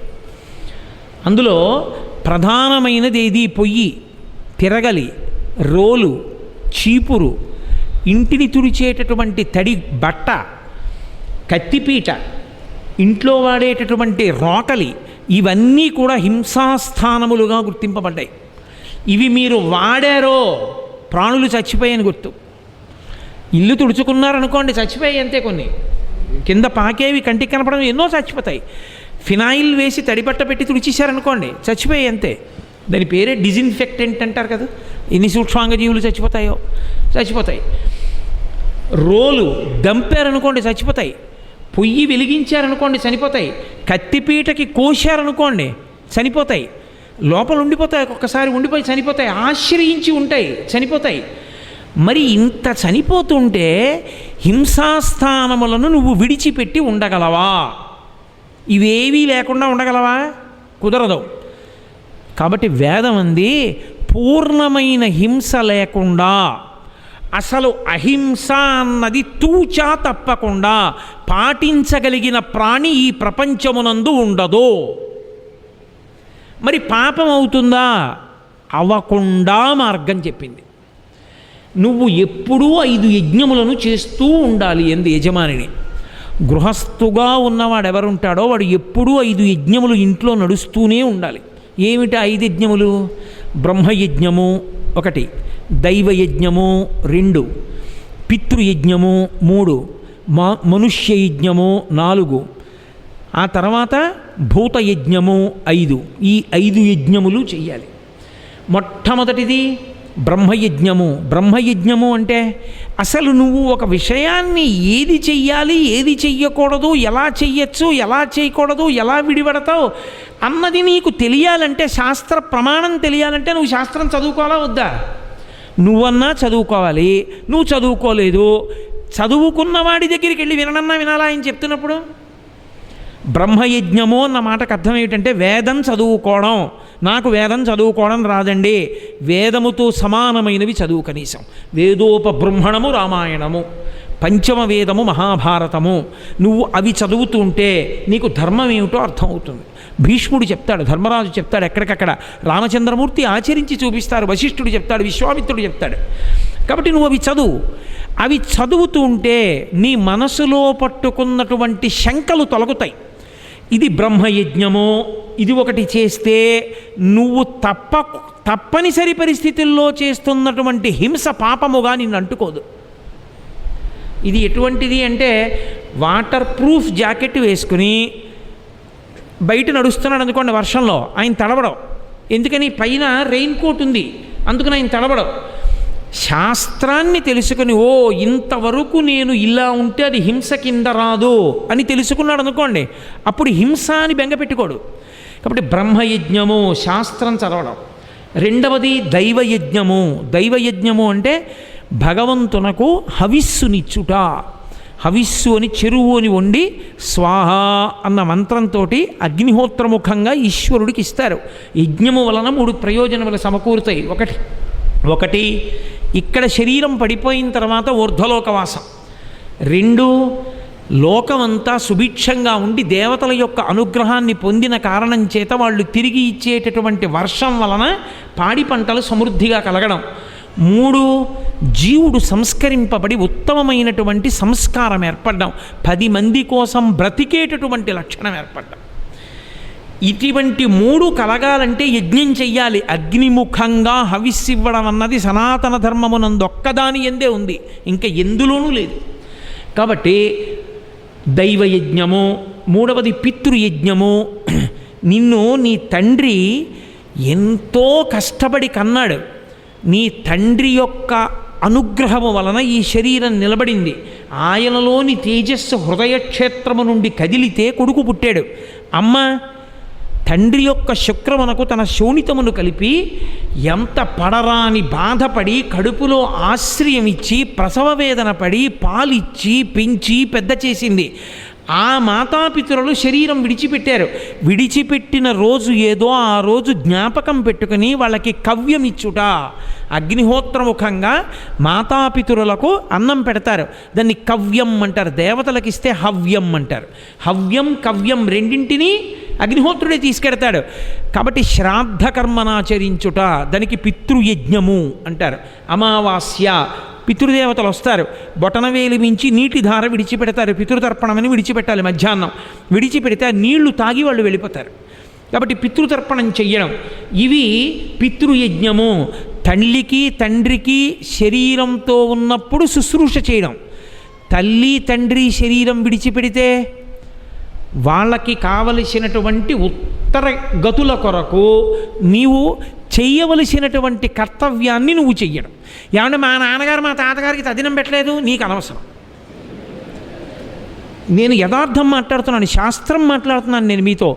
నీకన్నా పెద్దవాడు పూజనీయుడు తండ్రి కాబట్టి తండ్రి యొక్క గుణగణములను నువ్వు విచారించకూడదు. నువ్వు ఎప్పుడైనా స్ఫురణకి తెచ్చుకుంటే ఆయన యందు ఉండేటటువంటి మంచి గుణాలేవో ఒక్కటే గుర్తుకు తెచ్చుకోవాలి. మహితాత్ముడండి మా నాన్నగారు, మహానుభావుడు ఇలా చేసేవారండి అని ఆయన మంచి ఏదో స్మరించు. ఆయన యందు దోషం ఉంది, నీకు సంబంధం లేదు. కొడుకుకి తండ్రి గుణములను అవగుణములను విచారణ చేసేటటువంటి అధికారం ఇవ్వలేదు. అంటే మనం పెట్టుకున్న వ్యవస్థలోనే ఉందే. నేను గుమాస్తాను అనుకోండి, నా మీదో అధికారి ఉంటాడు. నేను రాసిన దాన్ని ఆ పైన ఉన్నటువంటి అధికారి నేను బాగా రాసిన ఆయనకి ఇది బాగా ఉన్నది అని తెలియక అది తప్పు అనుకుని దిద్ది ఆయన తప్పు రాశాడు. అక్కడ నాకు తెలిసేది తప్పని. అయ్యా అలా రాయకూడదండి, తప్పండి అన్నాను. నాకు తెలిసిలేండి అన్నాడు ఆయన. నేను వాదించచ్చా? ఆయనకేం రాదండి అని నేను అనొచ్చా? అనకూడదు. ఆయన నా మీద అధికారి అంతే. ఇప్పుడు అంతకన్నా పై అధికారి చూసి ఒరే వాడు ముందు రాసిందే కరెక్టరా, వీడే దిద్ది తప్పు రాశాడని ఆయన కొట్టి నేను రాసిందే అని మళ్ళీ రాశాడు అనుకోండి. ఇప్పుడు ఈయన చూసి ఓ అయితే నువ్వు రాసింది కరెక్టేనయో అనాలి తప్ప ఈయనకి రాదండి, నేను రాసిన దాన్ని దిద్దడం కూడా ఆయనకి రాలేదు, తప్పులు రాస్తున్నాడండి అని నేను అనొచ్చా? నేను అనడానికి వీల్లేదు. నా పై అధికారిని నేను విమర్శించకూడదు. ఒక ఆఫీసులో 40,000 50,000 జీతం పుచ్చుకుంటేనే అంత లొంగిపోతున్నావే, పరమేశ్వరుడు పెట్టిన వ్యవస్థకి ఎందుకు గౌరవం ఇవ్వవు? నిన్ను కన్న తండ్రి యొక్క దోషములను విచారణ చేసే అధికారం నీకు లేదు. గుణములను మాత్రమే స్మరించాలి. స్మరించి పితృకార్యం చెయ్యాలి. పితృయజ్ఞమో తల్లికి తండ్రికి తద్దినం పెట్టవలసిందే. ఒక్క మాట చెప్తానండి, అసలు ఇది ఉన్నది కారణం ఏమిటి? మా అమ్మగారు నాన్నగారు ఇది ఉంది అంటే కారణం అసలు భవతి అంటారు, ఉన్నది. ఇది ఉన్నది అనడానికి కారణమైన వాళ్ళెవరో వాళ్ళిద్దరూ పడిపోయిన రోజు గుర్తుపెట్టుకుని పట్టాడు. అన్నం పెట్టని నన్ను ఎవరు నమ్మచ్చు? తద్దినం పెట్టకపోతే నా తల్లిని తండ్రికే నేను కృతజ్ఞత చూపించని కృతజ్ఞుడనైతే నన్ను నమ్మి నాతో ఎవరు స్నేహం చేయొచ్చు సమాజంలో? ఎవరైనా అంతే. తల్లికి తండ్రికి తద్దినం పెట్టని వాడితో స్నేహం చెయ్యడానికి వాడు యోగ్యుడు కాడు. అంటే వాడి పితృయజ్ఞము. నువ్వు తల్లిదండ్రులకి గౌరవంగా శరీరంతో ఉన్నప్పుడు శుశ్రూష, శరీరం పడిపోతే ఉత్తరగతుల కొరకు వాళ్ళకి పితృయజ్ఞము తద్దినం లాంటివి పెడితే నువ్వు చేసినటువంటి ఈ హింస, పొయ్యి ఉండడం, రోలు ఉండడం, రోకలు ఉండడం, చీపురుతో తొలవడం, తడిగుడ్డ వేయడం, వీటి వల్ల వచ్చే హింస నిన్ను బాధించదు. కాబట్టి బ్రహ్మయజ్ఞము, దైవయజ్ఞము, పితృయజ్ఞము, నాలుగవది ఉన్నది. దానికి మనుష్యయజ్ఞము అని పేరు. మనుష్యయజ్ఞము అంటే ఒకడు అన్నార్తితో ఉన్నాడు వీధిలో, నువ్వు అన్నం కలిగి ఉన్నావు. నీ దగ్గర ఒక సేవకుడు పనిచేస్తున్నాడు, వాడు చేసేదంతా దేని కొరకు అంటే నీ తృప్తి కొరకు. నీ బొమ్మల గూట్లో నువ్వు బొమ్మలు పెట్టుకున్నావు, ఈ బొమ్మ ఇటు పెట్టి ఈ బొమ్మ ఇటు పెట్టాలని వాడికి తెలుసు. లలితాదేవి బొమ్మ పెట్టి కుడి చేతి వైపు లక్ష్మి, ఎడం వైపు సరస్వతి పెట్టావు. సేవకుడికి తెలుసు కుడి చేతి వైపు సరస్వతి, ఎడం పక్క లక్ష్మి పెట్టాలని. అయ్యగారు నిన్న ఇక్కడో నేను విన్నానండి, ఇలా పెట్టుకుంటారట అన్నాడు సేవకుడు. నోరుమొయ్యి, నీకేం తెలుసు, నాకు అలా ఇష్టం అన్నాడు. శాస్త్రం ఒప్పుకోదని మారుస్తాడా సేవకుడు? మార్చడు. నీ తృప్తి ఆయన తృప్తి, అలాగే ఉండనివ్వండి అంటాడు. నీ కుర్చీ అడ్డంగా తిప్పుకున్నావు, నువ్వు ఎవరో ఇంటికి వచ్చిన వాళ్ళతో 10 మందితో మాట్లాడుతున్నావు. నీ ఇంటి దాసి వెళ్ళిపోవాలి, తనకి పుట్టిన పిల్లకి పాలిచ్చుకోవాలి. నువ్వు అడ్డంగా 10 మందితో ఎవరో ముఖ్యమైన వాళ్ళతో ఏదో మాట్లాడుతున్నావు. వాళ్ళందరూ పెద్ద పెద్ద కార్లు వేసుకొచ్చారు. ఇంట్లో పని మనిషి వెళ్ళిపోవాలి, ఆవిడికి ఓ పసిబిడ్డ ఉంది, ఆవిడ పాలు ఇచ్చుకోవాలి. పాపం ఇంటికి వెళ్ళి తహతహలు ఆడిపోతోంది. అమ్మగారేమో ఎక్కడ లోపల గదిలో ఉంది. అయ్యగారు మీరును వాళ్ళు ఒకసారి తప్పుకోండి, నేను బయటికి వెళ్ళిపోవాలని అనగలదా? అనదు. పిల్ల ఏడుస్తోంది పాల కోసమని జ్ఞాపకం వచ్చి ఆవిడ గుండెలు అవిసిపోతున్నా నువ్వు వాళ్ళతో మాట్లాడడం అయిపోవడమో, లేకపోతే నువ్వు చూసి వెళ్ళిపోవే అనే వరకు అడగడానికి కూడా భయపడాలని నిలబడిపోయింది. ఆ సేవకుడిని వదిలి నువ్వు అన్నం తినడాన్ని శాస్త్రం అంగీకరించలేదు. యజమాని ముందు తిని సేవకునికి పెట్టమని వేదంలో లేదు. సేవకుడికి పెట్టి యజమాని తినాలి. నిన్ను నమ్ముకుని బతుకుతున్నాడు, సమస్తం త్యాగం చేశాడు నీ అభ్యున్నతి కొరకు, ముందు అతనికి పెట్టాలి. అతనికి పెట్టి అతను తినేసిన తర్వాత ఎవరో ఒకడిని చూడాలి, లేక బాధపడుతున్నవాడిని, వాడిని చూసి వాడికి పట్టెడు అన్నం పెట్టాలి. తర్వాత ఇంటికి మహాపండితులు వచ్చి కూర్చుని ఉండనివ్వండి. అందరికన్నా ముందు అన్నం తినవలసింది ఎవరు అంటే అనారోగ్యంతో ఉన్న వాళ్ళకి ముందు అన్నం పెట్టేసేయమని చెప్పింది ధర్మశాస్త్రం. ఎవరు అనారోగ్యంతో బాధపడుతున్నారో వాళ్ళని ఏమండి ఇంటికి పెద్దలు వచ్చారండి, వాళ్ళు అన్నం తిన్నాక మీకు పెడతాం అనకూడదు. ముందు అనారోగ్యంతో ఉన్నవారికి అన్నం పెట్టు, తర్వాత సువాసినికి అన్నం పెట్టు, తర్వాత పిల్లలకి వాళ్ళని చిన్నపిల్లల్ని ఆపకూడదు, అన్నం పెట్టేసేయి. వృద్ధులకు అన్నం పెట్టు, సేవకులకు అన్నం పెట్టు. వీధిలో నిలబడి బిచ్చగాడై పాపం యాచకుడై అన్నం లేక అలమటించిపోతున్న వాడికి పట్టెడన్నం పెట్టు. అప్పుడు నువ్వు కూర్చుని భోజనం చేయి. నువ్వు భోజనం చేసి మిగిలాక వాళ్ళకి పెట్టమని లేదు ధర్మశాస్త్రంలో. మీరు కావాలంటే చదవండి, కోటేశ్వరారు అబద్ధాలు చెప్పారనుకుంటే. నువ్వు అలా బ్రతుకు, నువ్వు చేసిన హింస కాదు, నీకు పాపం కాదని చెప్పి. నువ్వు వంట చేసుకున్నప్పుడు కొన్ని జీవులు చచ్చిపోయినా, నువ్వు నడుస్తుంటే చనిపోయినా, నువ్వు మాట్లాడుతుంటే చనిపోయినా, నువ్వు తుడిస్తే చనిపోయినా ఆ పాపము నిన్ను అంటదు. ఎప్పుడు నీకు ఇలా బ్రతకడం వస్తే కేవలం నీకు మీ ఆవిడికి సరిపోయినంత అన్నమే వండుకుని ఒక్క మెతుకు మిగిలిపోతే కొంచెం తగ్గించవలసిందే బియ్యం, కొంచెం తగ్గించవలసిందే నాలిక పీకేసుకుని మెతుకులు లెక్క పెట్టుకుని కొద్దిగా అన్నం మిగిలిపోయింది అనుకోండి, కొద్దిగా ఉంది పెట్టేసుకోండి, కొద్దిగా ఉంది పెట్టేసుకోండి అంటారు. నేను కొన్ని ఇళ్లలో చూస్తూ ఉంటాను. అది అక్కర్లేకపోయినా సరే ఆయన కూడా ఏం చేస్తాడంటే ఇలా గిన్నె చూసి పోన్లే పెట్టేయి, ఎందుకు వదిలేయడం అంటాడు. అంటే ఈ అన్నం గోకి పెట్టేసి కాస్త మజ్జిగో పులుసో పోసుకొని ట్రేడు పోస్తున్నా తినేసి చేయగడిగేసుకుని వెళ్ళిపోవాలి. ఎందుకంటే అది ఎవరూ తినేయకూడదు, అలా బ్రతకకూడదని చెప్పింది శాస్త్రం. నీ ఇంట ఎప్పుడు నువ్వు తిన్నా నీ అన్నపాత్రలో కొంత అన్నం మిగిలిపోవాలి. ఏమో ఎవరికి తెలుసు పరమేశ్వరుడు ఏ రూపంలో నీ గుమ్మం ముందుకు వచ్చి నిలబడతాడో ఎవరికి తెలుసు. ఆ వచ్చినప్పుడు నువ్వు ఆ పట్టెడన్నం తీసి పెట్టగలిగితే చాలు, తరిస్తావు. అందుకని ఇలా పెట్టి నువ్వు బ్రతకగలిగితే దానికి మనుష్య యజ్ఞము అని పేరు. చిట్ట చివరిది ఒకటి ఉంటుంది, దానికి భూతయజ్ఞము అంటారు. భూతయజ్ఞము అంటే మనుష్యుడు ఒక్కడికే ఒక లక్షణం ఉంటుంది, మిగిలిన ఏ ప్రాణి ఆ పని చేయదు. ఒక ఎద్దు ఉందనుకోండి, చిన్నతనంలో దూడగా ఉన్నప్పుడు అమ్మ దగ్గర పాలు తాగుతుంది, పెద్దదైపోయింది అనుకోండి ఇక గడ్డి తిని బతుకుతుంది. ఎద్దు ఉందనుకోండి, పులిని చంపేసి పులి చర్మం తీసుకొచ్చి దాని మీద కూర్చోదు ఎద్దు. పులి ఉందనుకోండి, ఎద్దు మాంసం కావాలనుకుంటే ఆకలితో ఉంటే ఎద్దుని చంపేసి మాంసం తినేస్తుంది. అంతేకాని ఎద్దు చేసే పని నేను చేస్తానని చెప్పి బండి కిందకు వచ్చి తాను కాడి పట్టదు పెద్ద పులి. మనుష్యుడు చూడండి, ఓ కుక్కకి కాపలా కాసే లక్షణం ఉంది, ఇంత రొట్టె ముక్క దానికి పారేసి ఆ కుక్కను తీసుకొచ్చి ఇంట్లో కట్టి దాంతో కాపలా కాయించుకుంటాడు. ఓ ఎద్దు ఇది పొలం దున్నుతుంది, దానికి ఓ నాగలి కట్టి పొలం దున్నిస్తాడు. గుర్రం బాగా పరిగెడుతుంది, ఓ బండి కట్టి తను ఓ చోటు నుంచి ఓ చోటుకి వెళ్ళడానికి గుర్రాన్ని వాడుకుంటాడు. ఇది ఆవు, దీని పాలతో అభిషేకం చేస్తే పుణ్యం వస్తుంది, దీని పాలు పిండి అభిషేకం చేసుకుంటాడు. ఇది పిల్లి, ఇది ఇంట్లో ఉంటే ఎలకలు చంపుతుంది, అందుకని కాస్త పాలు అన్నం దానికి బారేసి రాత్రి మేవ మేవని తిరిగేట్టు చేస్తాడు. ఎలక బోను పెట్టి చంపేస్తాడు.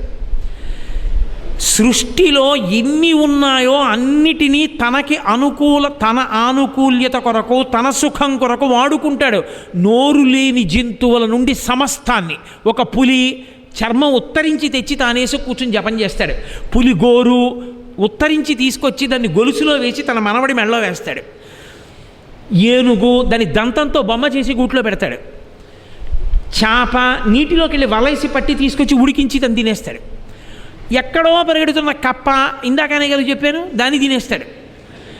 అసలు సృష్టిలో ఉన్న సమస్త జీవరాశుల్ని ఉపయోగించుకునే ఏకైక ప్రాణి మనుష్యుడు ఒక్కడే. మిగిలిన ఏ ప్రాణి కూడా ఆకలికి తప్ప భోగమునకు ఇంకో రెండో ప్రాణాన్ని వాడదు. రెండవ ప్రాణి యొక్క శరీరాన్ని తన భోగము కొరకు ఏ ప్రాణి సృష్టిలో వాడదో మీరు చూడండి. తన భోగం కొరకు వాడుకోదు. ఒక సింహం ఏనుగుని చంపేసింది అనుకోండి, కేవలం దేనికి చంపేస్తుందంటే దాని ఆకలికి దాని యొక్క కుంభస్థలం మాంసం తింటుంది అంతే. అంతేకాని కుంభస్థలంలో ముత్యాలు తీసి గొలుసు చుట్టి పట్టుకెళ్ళి శివంగికి అయ్యింది అది. కానీ మనిషి దాని ఆ దంతాలు పీకేస్తాడు, ఆ ముత్యాలు తెచ్చేస్తాడు, చర్మము ఒలిచేస్తాడు, మాంసము అమ్మేస్తాడు. బాగా ఇచ్చినన్నాళ్ళు పాలు పిండుకుంటాడు. పాలు పిండుకొని ఇంకా పాలు ఇవ్వదని తెలిస్తే నిర్దాక్షిణ్యంగా అమ్మేస్తే లారీలకిలో తాళ్ళు కట్టి తీసుకెళ్ళిపోతుంటారు, వధశాలలకు వెళ్ళిపోతుంటాయి. నిర్దాక్షిణ్యంగా చంపేసి తోలు ఒలిచి చెప్పులు కుట్టేసుకుంటాడు. ఇంత కృతజ్ఞతతో బతికేటటువంటి ఏకైక జీవి సృష్టిలో మనుష్యుడు ఒక్కడే. మనుష్యుడు ఎంత గొప్పవాడో మనుష్యుని యందు ఉండే స్వార్థ ప్రవృత్తి కూడా అంత విశృంఖలత్వంతో ఉంటుంది. అందుకే మనసు ఏనుగు అని శాస్త్రం పోల్చింది కారణం. ఇది మీకు ఏ ఇతర ప్రాణి యందు ఉండదు. ఒక పాము ఉందనుకోండి, అది ఓ కప్పని కరిస్తే తన ఆహారం కోసం కరుస్తుంది. ఇంకో పాములో ఉన్న విషయాన్ని అది వాడుకోదు, తన విషయాన్నే తను వాడుకుంటుంది. మనిషి పావుని పట్టుకుని పావులో ఉన్న విషాన్ని కక్కించి దాన్ని శుద్ధి చేసి ఓషధిగా మార్చి తాను వాడి తనకున్న జబ్బు పోగొట్టుకుంటాడు. అసలు వాడు వాడుకోంది ఏముందండి? పావు తోలుతో బూట్లు, బెల్ట్లోనూ పర్సులు చేసుకుంటారు. అసలు సృష్టిలో ఉన్న సమస్త జీవరాశుల్ని, ఓ పులి సింహం తిరిగినా అది ఎప్పుడు ఓ చెట్టు పడగొట్టి ఓ దాన్ని చిత్రీ పట్టి ఓ తలుపు అవి పెట్టుకోవడం అవి ఏమి ఉండదో, ఏదో గుహలో పడుకుంటుంది అది. మనం చెట్లన్నీ కొట్టి తీసుకొచ్చేస్తాం, గంధపు చెక్కలన్నీ కొట్టి అరగదీసేసి ఒంటికి పూసేసుకుంటాం. మనం వాడుకోని జంతువు లేదు లోకంలో. చాలా జంతువుల్ని అసలు మాంసంగా తినడానికి ఉపయోగిస్తాం, చాలా జంతువుల్ని నిర్దాక్షిణ్యంగా వధించేస్తాం. ఈ పాపం దేనికి పోయిందని అడిగారు. బలి చేత పోతుంది అన్నారు. బలి అన్న మాటకు అర్థం ఏమిటో తెలుసా? మళ్ళీ చంపేయడం అని కాదు. బలి అన్న మాటకు అర్థం అమంత్రకంగా దైవయజ్ఞం చేసినప్పుడు అగ్నిహోత్రంలో స్వాహ అంటూ ఈశ్వరుణ్ణి పిలిచి ఇవ్వాలి ఆ చెరువు, ఆ వండినటువంటి అన్నం. బలి పెడితే అర్థం ఏమిటంటే మంత్రం ఉండదు, తీసుకెళ్ళి చేత్తో అక్కడ పెట్టేస్తాడు. ఇలా చేత్తో పిడచ చేసి కూడా పెట్టేయచ్చు. ఎందుకని? పిడచ చేసి పక్క విస్తట్లో పెట్టడాన్ని కూడా శాస్త్రం అంగీకరించాలి. పిడచ కట్టి పెట్టకూడదు. మీ విస్తరి చివర కొంతమంది ఏదో ఆకరణ కాకులకి వేస్తామని పిల్లులకి వేస్తామని పెడతారు, మంచిదే. పిడచ కట్టి పెట్టకూడదు. ఎందుకో తెలుసా? పిడచ కట్టి పెడితే నిత్యం దద్దినం పెట్టినట్టు ఇంట్లో పిడచలు పెట్టాడండి అంటారు. కాస్త అన్నం వేళ్లతో ఎత్తి పెట్టాలంతే విస్తరి చివర. అది కూడా అసలు అలా అక్కర్లేదు. నీ విస్తట్లో వడ్డించిన దాన్ని తీసి అలా ఏం పెట్టక్కర్లేదు. ఇల్లు నీది, ఇంటి యజమానివి నువ్వు. నీ ఇంట వ్యవస్థ ఉండాలి. కొంత అన్నం అలా మిగలాలంతే. నువ్వు అన్నం తిన్నావు, కాసేపు వెళ్ళి నిలబడి చూడాలి, ఏదో ఒక ప్రాణి కనపడుతుంది ఆకలితో. ఆకలి లేని ప్రాణి ఉండదు. ఏదో ఒక ప్రాణి, అది పంది కావచ్చు, నీకు అనవసరం. నీ ఇంట 4 దానిమ్మ పళ్ళు ఉన్నాయి, నువ్వే తినక్కర్లేదు. ఒక్క దానిమ్మ పండు అలా పడేస్తే ఆ పంది దానిమ్మ పండు తినేసేటప్పుడు పొందేటటువంటి ఆనందం చూడాలి. నేను ఇలా అన్నానని మీరు మరోలా అనుకోకండి, సోత్కర్షగా చెప్తున్నాడు వీడని అనుకోకండి. మా ఇంటి దగ్గర పందులు తిరుగుతుంటాయి, నేను మామిడి పళ్ళు వేస్తుంటాను వాటికి. మనం తినడం మంచిదే, కానీ అసలు అవి పాపం ఎప్పుడూ అక్కర్లేనివి తినడమే తప్ప దాన్ని జన్మాంతరంలో దానికి పిలిచి ఈ పండు తిను అని పెట్టేవాడు ఎవరు, ఈ కాయ తిను అనేవాడు పెడతాడరా, దీనికి మామిడి పండు పెడితే ఏం చేస్తుందో చూద్దామని ఓసారి మొట్టమొదట ఓ పందికి మామిడి పండు పెట్టాను. పెడితే అది ఇంత పెద్ద మామిడి పండు, ఆ పెట్టేదేదో దిక్కుమాల మామిడి పండు పెట్టడం నాకు ఇష్టం లేదు, పెద్ద బంగినిపిల్లి మామిడి పండు పెట్టాను. అది దవడలు తెరిచి ఇలా కొరికి పైకెత్తింది, ఎత్తితే రసం కిందకి కారింది. నేను తెల్లబోయాను, ఎక్కడో తెలుసా అండి, అది అలా ఎత్తి పట్టుకుని పరిగెత్తి ఒక ప్లాస్టిక్ కవర్ ఒకటి కింద పడిపోయి ఉంటే ఆ కవర్ దగ్గరికి వెళ్ళి పట్టుకుని తింది. ఆ రసం అంతా కవర్ మీద పడింది, నాలుకతో నాకేసింది. తర్వాత అంటే రసం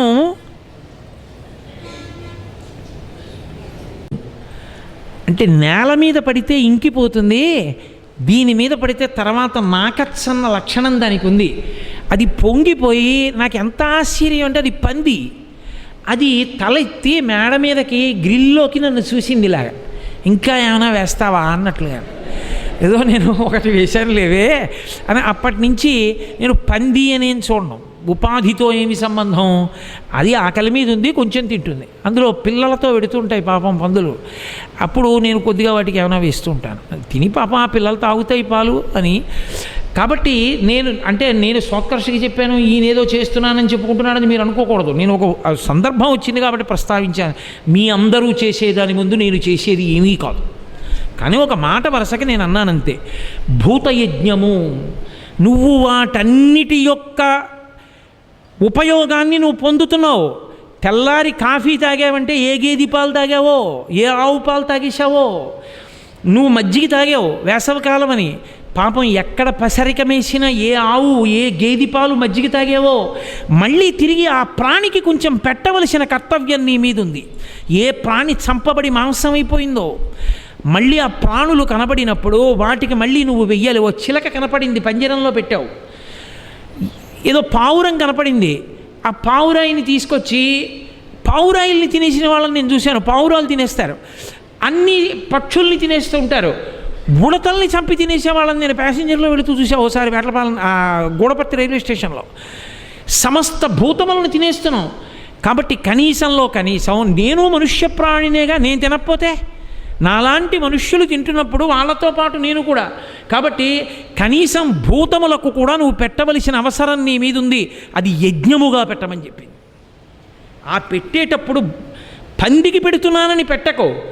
పంది మామిడి పండు తిన్నప్పుడు పొందినటువంటి ఆనందం, పందిలో ఉన్న నారాయణమూర్తి యొక్క ఆనందం, వరాహమూర్తి యొక్క ఆనందం, నీవు దాని వలన ఎంతో ప్రయోజనాన్ని పొందావు. నిజంగా ఏ పట్టణంలో ఏ మున్సిపాలిటీ చెయ్యలేనంత ఉపకారం చేసే ప్రాణులు రెండే, కాకి పంది. అవి రెండు ఎంత ఉపకారం చేస్తాయో. వానాకాలం వస్తే ఎన్ని చిమ్మెట్టలు పడిపోతాయో రోడ్డు మీద, కాకులు అరగంటలో శుభ్రం చేసేస్తాయి, ఎవ్వరూ పిలవక్కర్లేదు. ఆఖరికి ఇలా తీసి ఇలా పడేసిన దాన్ని కూడా ముక్కుతో పైకెత్తేస్తుంది. అది తీయనిది అది తిననిది ఉండదు, అంత పరిశుభ్రం చేస్తోంది. నేను ప్రోత్సహించానని కాదు నా ఉద్దేశం. పంది అంత అశుద్ధమైన పదార్థములను తిని శుభ్రం చేస్తుంది. అయినప్పుడు నువ్వు వాటి వలన ప్రయోజనం పొందుతున్నావు. నువ్వు పడుకుని ఉండొచ్చు, నువ్వు పెంచకపోవచ్చు, కానీ వీధిలో తిరిగే కుక్క నీ ఇంటి గేటు తీసి లోపలికి వస్తున్న వాడిని చూసి మొరుగుతుంది. నువ్వెన్నడూ దానికి రొట్టె ముక్క పెట్టలేదు, కానీ అది మొరుగుతుంది. దానికి తెలుసు ఈ ఇంట్లోకి వెళ్ళి ఎవరో ఏదో ఎక్కుతున్నారు, గోడ ఎక్కుతున్నారని దరిచింది. నువ్వొక్క రొట్టె ముక్క దానికి పెట్టలా, కానీ అది నీ ఐశ్వర్యాన్ని కాపాడడానికి రాత్రి మురిగింది. ఆ దొంగ దిగి పారిపోయాడు. కనీసం అది మర్నాడు వచ్చి, ఏమండి మీ గోడ ఎక్కుతుంటే నేను అరిచానండి రాత్రి, లేకపోతే మీ ఐశ్వర్యం ఉండేది కాదని కూడా నీకు చెప్పదు, దానికి చెప్పడం రాదు. అలా ఎక్కడ ఎంతమందిని ఎన్ని రక్షించాయో ఆ కృతజ్ఞతాభావంతో పరమ ప్రేమతో నువ్వు దానికి కొంత పదార్థాన్ని పెట్టాలి. అలా పెడితే భూతయజ్ఞము, అలా పెట్టకపోతే కృతజ్ఞుడవు. అప్పుడు ఈ పాపాలన్నీ నీ ఖాతాలో వేస్తాడు. అలా కాకుండా ఈ 5 యజ్ఞములు ఎవరు చేస్తున్నాడో వాడికి పాపము సంక్రమించదన్నారు. వాడు నడిస్తే, వాడు మాట్లాడితే, వాడు కూర్చుంటే, వాడు వాహనం మీద పెడితే, వాడు వంట చేసుకుంటే, ఇల్లు తుడుచుకుంటే, తడిగుడ్డ వేస్తే, దంపితే, రుబ్బితే, పొయ్యి మీద వండితే, కత్తిపీటతో కోస్తే, వాడి ఇంట జరిగిన హింసకి వాడు బాధ్యుడు కాడో, వాడు దానికి ప్రత్యామ్నాయంగా 5 యజ్ఞములు చేస్తున్నాడు. ఇది చెయ్యకుండా వాడికి బతుకులేదు. అహింస పరమో ధర్మ, అసలు నువ్వు హింస చేయకూడదన్నారనుకోండి, ఎలా బతుకుతారు? ఎలా కుదురుతుంది? కాబట్టి సనాతన ధర్మమునందు అహింస ప్రథమం పుష్పం, మొదటి పుష్పం ఇది అన్నప్పుడు భావన దేని చేత? ఈ పువ్వు నిరంతరం విష్ణువుని పూజిస్తూ ఉంటుంది, ఎప్పుడూ విష్ణువుకి దగ్గరైపోతుంటావు. ఎందుకని? నీ బాధ ఏదో అది దానిలోని బాధ. అరే నేను ఉపకారం పొందాను, వాటి వల్ల నేనేం ఉత్తినే పెట్టట్లేదు, ఎంతో ఉపకారం పొందింది మనుష్య జాతి వాటి వల్ల. కాబట్టి నేను వాటికి మళ్ళీ తిరిగి కొంత ఇవ్వవలసి ఉంది, నా కర్తవ్యం ఉంది, దానికి పెట్టవలసిన కర్తవ్యం, అందుకు పెడుతున్నాను. ఈ భావన నీకు కలిగిన నాడు నిష్కారణంగా నువ్వు చెనకలేవు ఏ ప్రాణిని. అది కాయిక హింస. అయితే శాస్త్రంలో గొప్పతనం ఎక్కడుందంటే, సనాతన ధర్మంలో ధర్మమునకు హింసని అంగీకరించారు. ధర్మమునకు హింస అంటే ప్రభుత్వం అనేక హత్యలు చేసినటువంటి ఒక వ్యక్తిని పట్టుకుని కారాగారంలో పెట్టింది. ఇప్పుడు ప్రభుత్వానికి తప్పు వచ్చిందా? వాడిని కారాగారంలో పెట్టింది, కొట్టింది. తప్ప ప్రభుత్వాన్ని ఏమీ తప్పు లేదు. ఎందుకని అంటే వాడిని విడిచిపెట్టేస్తే, అయ్యో పాపం అలా కొట్టేస్తే ఎలాగండి అన్నారనుకోండి, లోకం ఎలా బతుకుతుంది? కాబట్టి ఆయన్ని తీసుకెళ్ళి కారాగారంలో పెట్టినా, 4 దెబ్బలు కొట్టినా తప్పే లేదు. న్యాయమూర్తి ఉన్నాడు, ఆఖరి ఊపిరి ఆగిపోయే వరకు ఉరి తీయండి అని రాశాడు శాసనం, తీర్పు. ఇప్పుడు ఆయనకి మనిషిని చంపించిన పాపం వస్తుందా? రాదు. తలారివాణ్ణి ఉరి తీశాడు, పాపం వచ్చిందా? రాదు. యుద్ధభూమిలో దేశ సరిహద్దుల యందు సైనికులు నిలబడ్డారు, ఇతర దేశముల వాళ్ళు చొరబడుతున్నప్పుడు తుపాకులతో కాల్చి చంపేశారు, అప్పుడు వాళ్ళకి పాపం వస్తుందా? రాదు. శాస్త్రం అంగీకరించాలా ఇవి పాపాలని, ఇవి పాపములు కావు అని చెప్పిందంతే. నీ దేశ రక్షణ నీ కర్తవ్యం. బలహీనుడైన వాణ్ణి రక్షించడానికి క్షత్రియుడు యుద్ధభూమిలో చచ్చిపోతే వీరస్వర్గం ఇచ్చారు. అందుకే తప్ప నా మతం కొరకు అని ఇతర మతం వాళ్ళని చంపమని మాత్రం చెప్పలేదు. నా ధర్మము కొరకు, నా ధర్మము కోసం, నా దేశం కోసం, నా దేశాన్ని నేను రక్షించుకోవాలి. అందుకని అన్య దేశాల దాడుల నుంచి రక్షించాడు. బలహీనుణ్ణి రక్షించడానికి బలహీనుడు పూనుకున్నాడు. ధర్మం అంది శాస్త్రం. అందుకని అవి హింసలోకి వస్తాయా? అది హింసలోకి శాస్త్రం తీసుకోలేదు, దాన్ని హింసగా ఒప్పుకోలేదు. మనం అంగీకరించినా అంగీకరించకపోయినా నేను ఒక వైదికమైన ప్రవచనం చేసేటప్పుడు ఉన్నట్టు నేను మాట్లాడవలసి ఉంటుంది. ఒక యజ్ఞం జరిగేటప్పుడు పశు విసర్జనమును చేస్తే అది హింస అంటే వేదము దాన్ని హింసగా అంగీకరించలేదు. ఎందుచేత అంటే ప్రాణి ఉత్తమగతులకు వెళ్ళిపోయింది అని చెప్పింది. నువ్వు చంపకపోయిన జీవుడు తరువాత ఎన్నో శరీరాలు మారాలి, కానీ యజ్ఞమునందు వాడబడినటువంటి పశువు మాత్రం ఉత్తమ జన్మకి వెళ్ళిపోయింది అంది. కాబట్టి వేదమునందు ప్రమాణము చేత దాన్ని హింసగా అంగీకరించలేదు. కాబట్టి ఇవన్నీ కూడా గృహస్థుకి సంబంధించినంత వరకు హింస కావు. ఎందుకని? గృహస్థు పరిపూర్ణమైన హింస పాటించాలి అని నేను అన్నాను అనుకోండి, గృహస్థు మీద బ్రహ్మచారి ఆధారపడతాడు, గృహస్థు మీద సన్యాసి ఆధారపడతాడు, గృహస్థు మీద వానప్రస్థు ఆధారపడతాడు. మరి అలా ఆధారపడి ఉన్నప్పుడు గృహస్థు అహింస పరమో ధర్మ, అసలు నేను హింస చెయ్యను అని కూర్చున్నాడు అనుకోండి కదలకుండా, సన్యాసికి అన్నం ఎక్కడిది, బ్రహ్మచారికి అన్నం ఎక్కడిది, వానప్రస్థుకి అన్నం ఎక్కడిది? అందుకే సనాతన ధర్మంలో పరిపూర్ణమైన అహింస అన్నది అన్వయమయ్యే ఆశ్రమం ఒక్కటే. వారొక్కరికే పరిపూర్ణమైన అహింస. ఎవరికి? సన్యాసికి. సన్యాసిని అంత గౌరవం ఎందుకు ఇస్తామంటే, సన్యాసి ఈషన్మాత్రపు హింస కూడా చేయరాదు. అందుకే సన్యాసం తీసుకుంటే ఇంకా అగ్నిహోత్రం జోలికి వెళ్ళరు, వండుకోరు, భిక్షాన్న స్వీకారం చేస్తారు. తన వలన ఏ పాటి ఇబ్బంది కలగకూడదని ఈ ఋతువు వచ్చేటప్పటికీ వర్షానికి సమస్త ప్రాణులు పుడతాయని తాను కదిలి వెడితే ఎక్కడ జీవులు చచ్చిపోతాయో అని ఉన్న చోట ఉండిపోతాడు, చాతుర్మాస్యం చేస్తాడు. అలా చాతుర్మాస్యం చేసి అంత అహింసావ్రతాన్ని పాటిస్తాడు. బ్రతికున్నంత కాలం అగ్నిహోత్రం ముట్టుకోకుండా జీవించాడు కనుక తన వలన కించిత్ హింస లేకుండా జాగ్రత్త పడ్డాడు కనుక ఆయన శరీరం పడిపోయిన తరువాత కూడా కాల్చడానికి వీలు లేదండి శాస్త్రం. అగ్ని సంస్కారం చేయడానికి వీల్లేదు. అందుకే సన్యాసి శరీరం పడిపోతే భూస్థాపితం చేసేయమన్నారు తప్ప అగ్నిహోత్రమునందు వ్రేల్చవద్దు, దహన సంస్కారం చెయ్యవద్దన్నారు. పరిపూర్ణమైన అహింస అన్వయమయ్యేది ఎవరికి? ఒక్క సన్యాసికి. గృహస్థుకి అన్వయం అవ్వదు. బ్రహ్మచారికి కొంతవరకు అన్వయం అవుతుంది, వానప్రస్థుకి కొంతవరకు అన్వయం అవుతుంది తప్ప గృహస్థుని తీసుకెళ్ళి మీరు బిగించేశారనుకోండి, ఈ పాపం అంతా నీ నెత్తి మీదే పెడతామన్నారనుకోండి, వాడు చేతులు కాళ్ళు కట్టు కూర్చున్నాడు అనుకోండి, మిగిలిన ఆశ్రమాలు ఏమైపోతాయి? అందుకే గృహస్థుకి ఈ 5 యజ్ఞముల చేత మినహాయింపునిచ్చారు. ఈ మినహాయింపు అర్థం చేసుకుని కాయిక హింస అంటే ఇతర ప్రాణుల యొక్క శరీరమును చెనకేటప్పుడు, వాటికి బాధ కలిగించేటప్పుడు ఎంత జాగ్రత్తగా ఆలోచించి ఇది ధర్మము యొక్క చట్రములోకి పడుతోందా అని ఆలోచించి మాత్రమే కాయిక హింస చెయ్యాలి. అనవసరంగా చేయడానికి వీల్లేదు. నేను గృహస్థును కదండి, అలా వెళ్ళిపోతూ చెట్టు చిగురు తుంపుతానండి అనకూడదు. చెట్టు యొక్క చిగురు చెట్టు యొక్క శరీరమునందు అంతర్భాగము. ఏమిటండి కోటేశ్వరారి, ఇంత పొడుగు మనిషి ఉన్నారు, ఇంత శరీరం ఉంది, ఏముందండి కొద్దిగా మోకాల మీద ఇంత పిసరు గిల్లుకుంటా అన్నారు అనుకోండి, నాకు బాధగా ఉంటుందా ఉండదా? ఎంత శరీరం ఉంటే మాత్రం ఆ పిసరు కూడా నా మోకాలే, ఎలా గిల్లుతారు మీరు? ఎంత పెద్ద చెట్టు అయినా దాని చిగురు కూడా దానిదే. నిష్కారణంగా చిగుర్లు తుంచడం కానీ, గడ్డి పరకలు తుంచడం కానీ, ప్రతి కనపడిన దాన్ని నోట్లో పెట్టుకోవడం కానీ శాస్త్రం అంగీకరించలేదు. అవి హింసలోకి వస్తాయి. నువ్వు తినాలి, తప్పదు, నీకు కావాలి, ఆహారంగా పెట్టుకోవాలి. అందుకని తోటకూర కోసుకున్నావు, దోషం వేయలేదు. తప్ప ఉత్తినే వెళ్ళి కనపడ్డ వాటి చిగుళ్ళన్నీ చింపేస్తాను, కొమ్మలన్నీ కొట్టేస్తాను, ఏదో విరిచేస్తాను, శాకాభంజనం చేసేస్తానంటే హింస కిందే తీసుకుంటుంది శాస్త్రం. కాబట్టి కాయిక హింస, అందుకే ఒక్కటే మాట చెప్పారు, కాయిక హింస చేసేటప్పుడు ఎప్పుడు. అందుకే మన సనాతన ధర్మమునందు గొప్పతనం ఎక్కడుందంటే ప్రశ్న చెప్పి విడిచిపెట్టరు, జవాబు చెప్తారు, పరిష్కారం చెప్తారు. పరిష్కారంలో ఒక మాట చెప్తారు, నీవు అహింస చెయ్యాలి, అహింస యందు నిలబడాలి అనుకుంటే ఒక్కటే రుజువు, మాతృవత్పరదారేషు. ప్రతి స్త్రీ యందు తల్లిని చూస్తే కామం ఎలా విరిగిపోతుందో, పరద్రవ్యాణి లోష్టవత్, లోభము పోవడానికి ప్రతివారి వస్తువు నేను పొందాలన్న కోరిక పోవాలంటే ఇతరుల సొమ్ముని బెడ్డ ముక్కలా చూడడం నీకు అలవాటైతే నువ్వు లోభమును అంటే పరుల సొమ్ము నువ్వు కోరుకోవడాన్ని గెలవవచ్చు. అహింసావ్రతం పాటించాలంటే ఒక నియమము చేత నీవు దాన్ని పొందవచ్చు.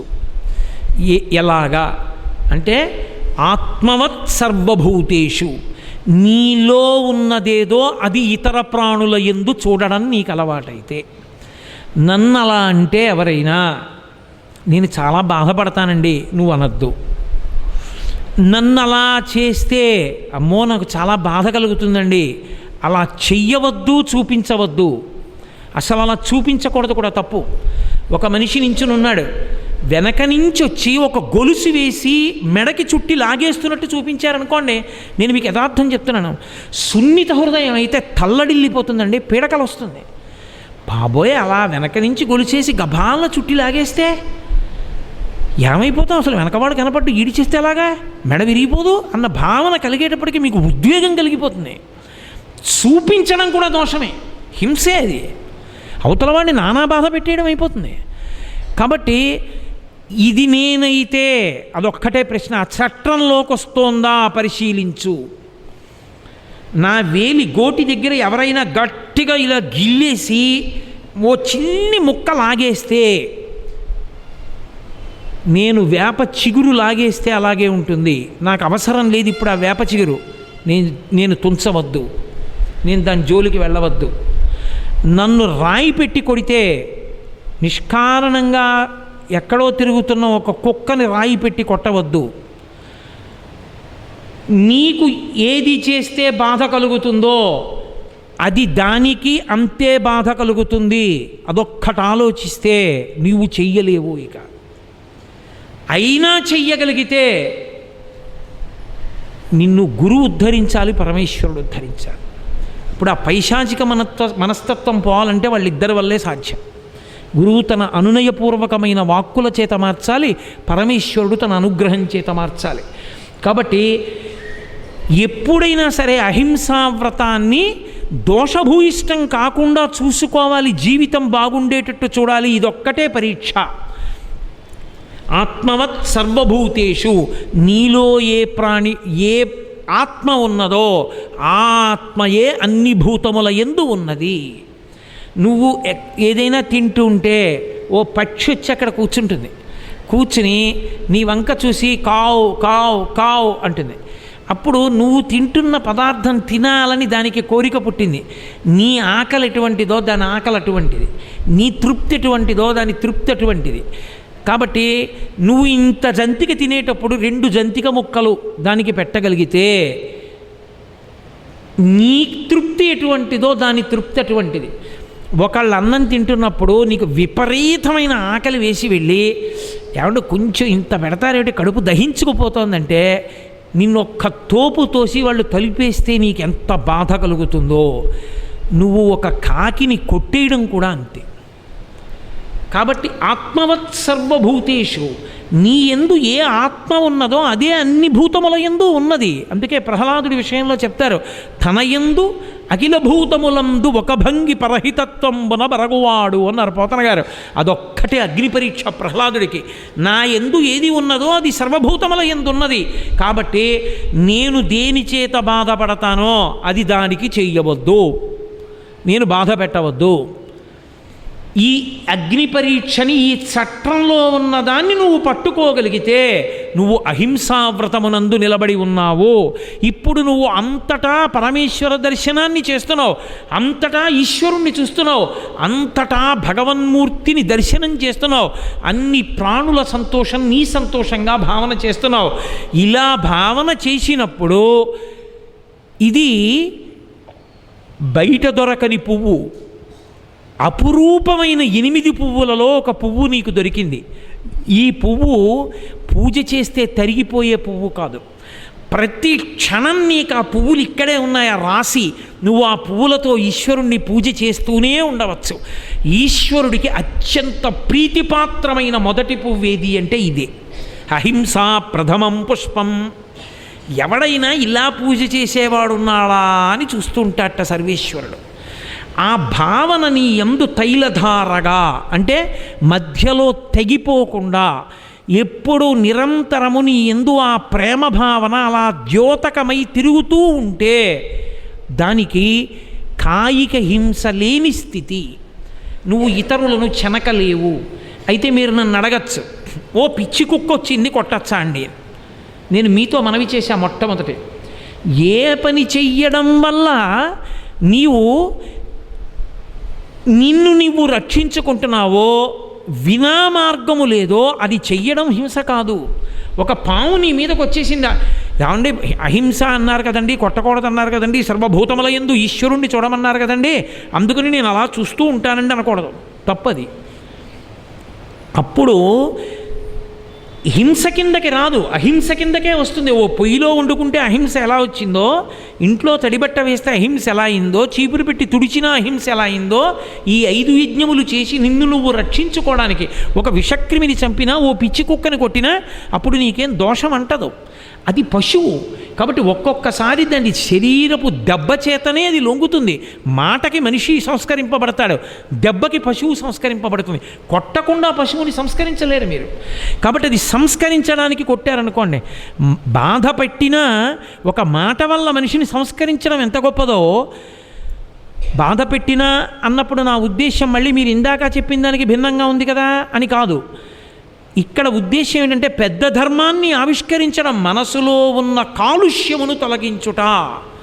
ఆ మనోకాలుష్యమును తొలగించుట కొరకు నువ్వు ఇలా ఉండకూడదని కఠినంగా మాట్లాడవలసి వస్తుంది ఒక్కొక్కసారి. శంకర భగవత్పాదులంతటి వారు భజగోవిందం భజగోవిందం గోవిందం భజ మూఢమతే అన్నారు.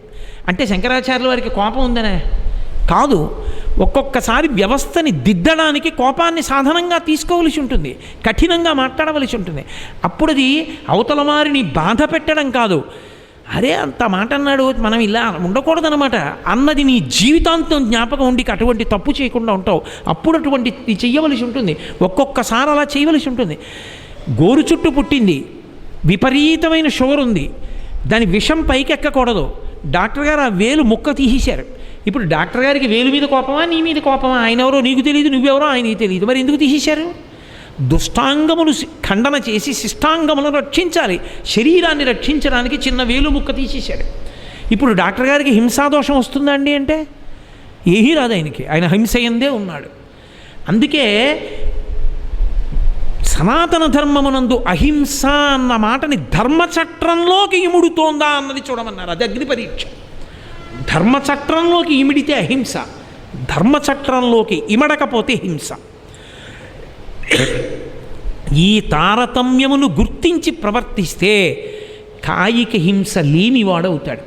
దానివల్ల ఏమవుతుందంటే వాడు అపురూప పుష్పంతో భగవదార్చన చేసి ఈశ్వరుని యొక్క ఎనలేని ప్రీతికి కారకుడవుతాడు.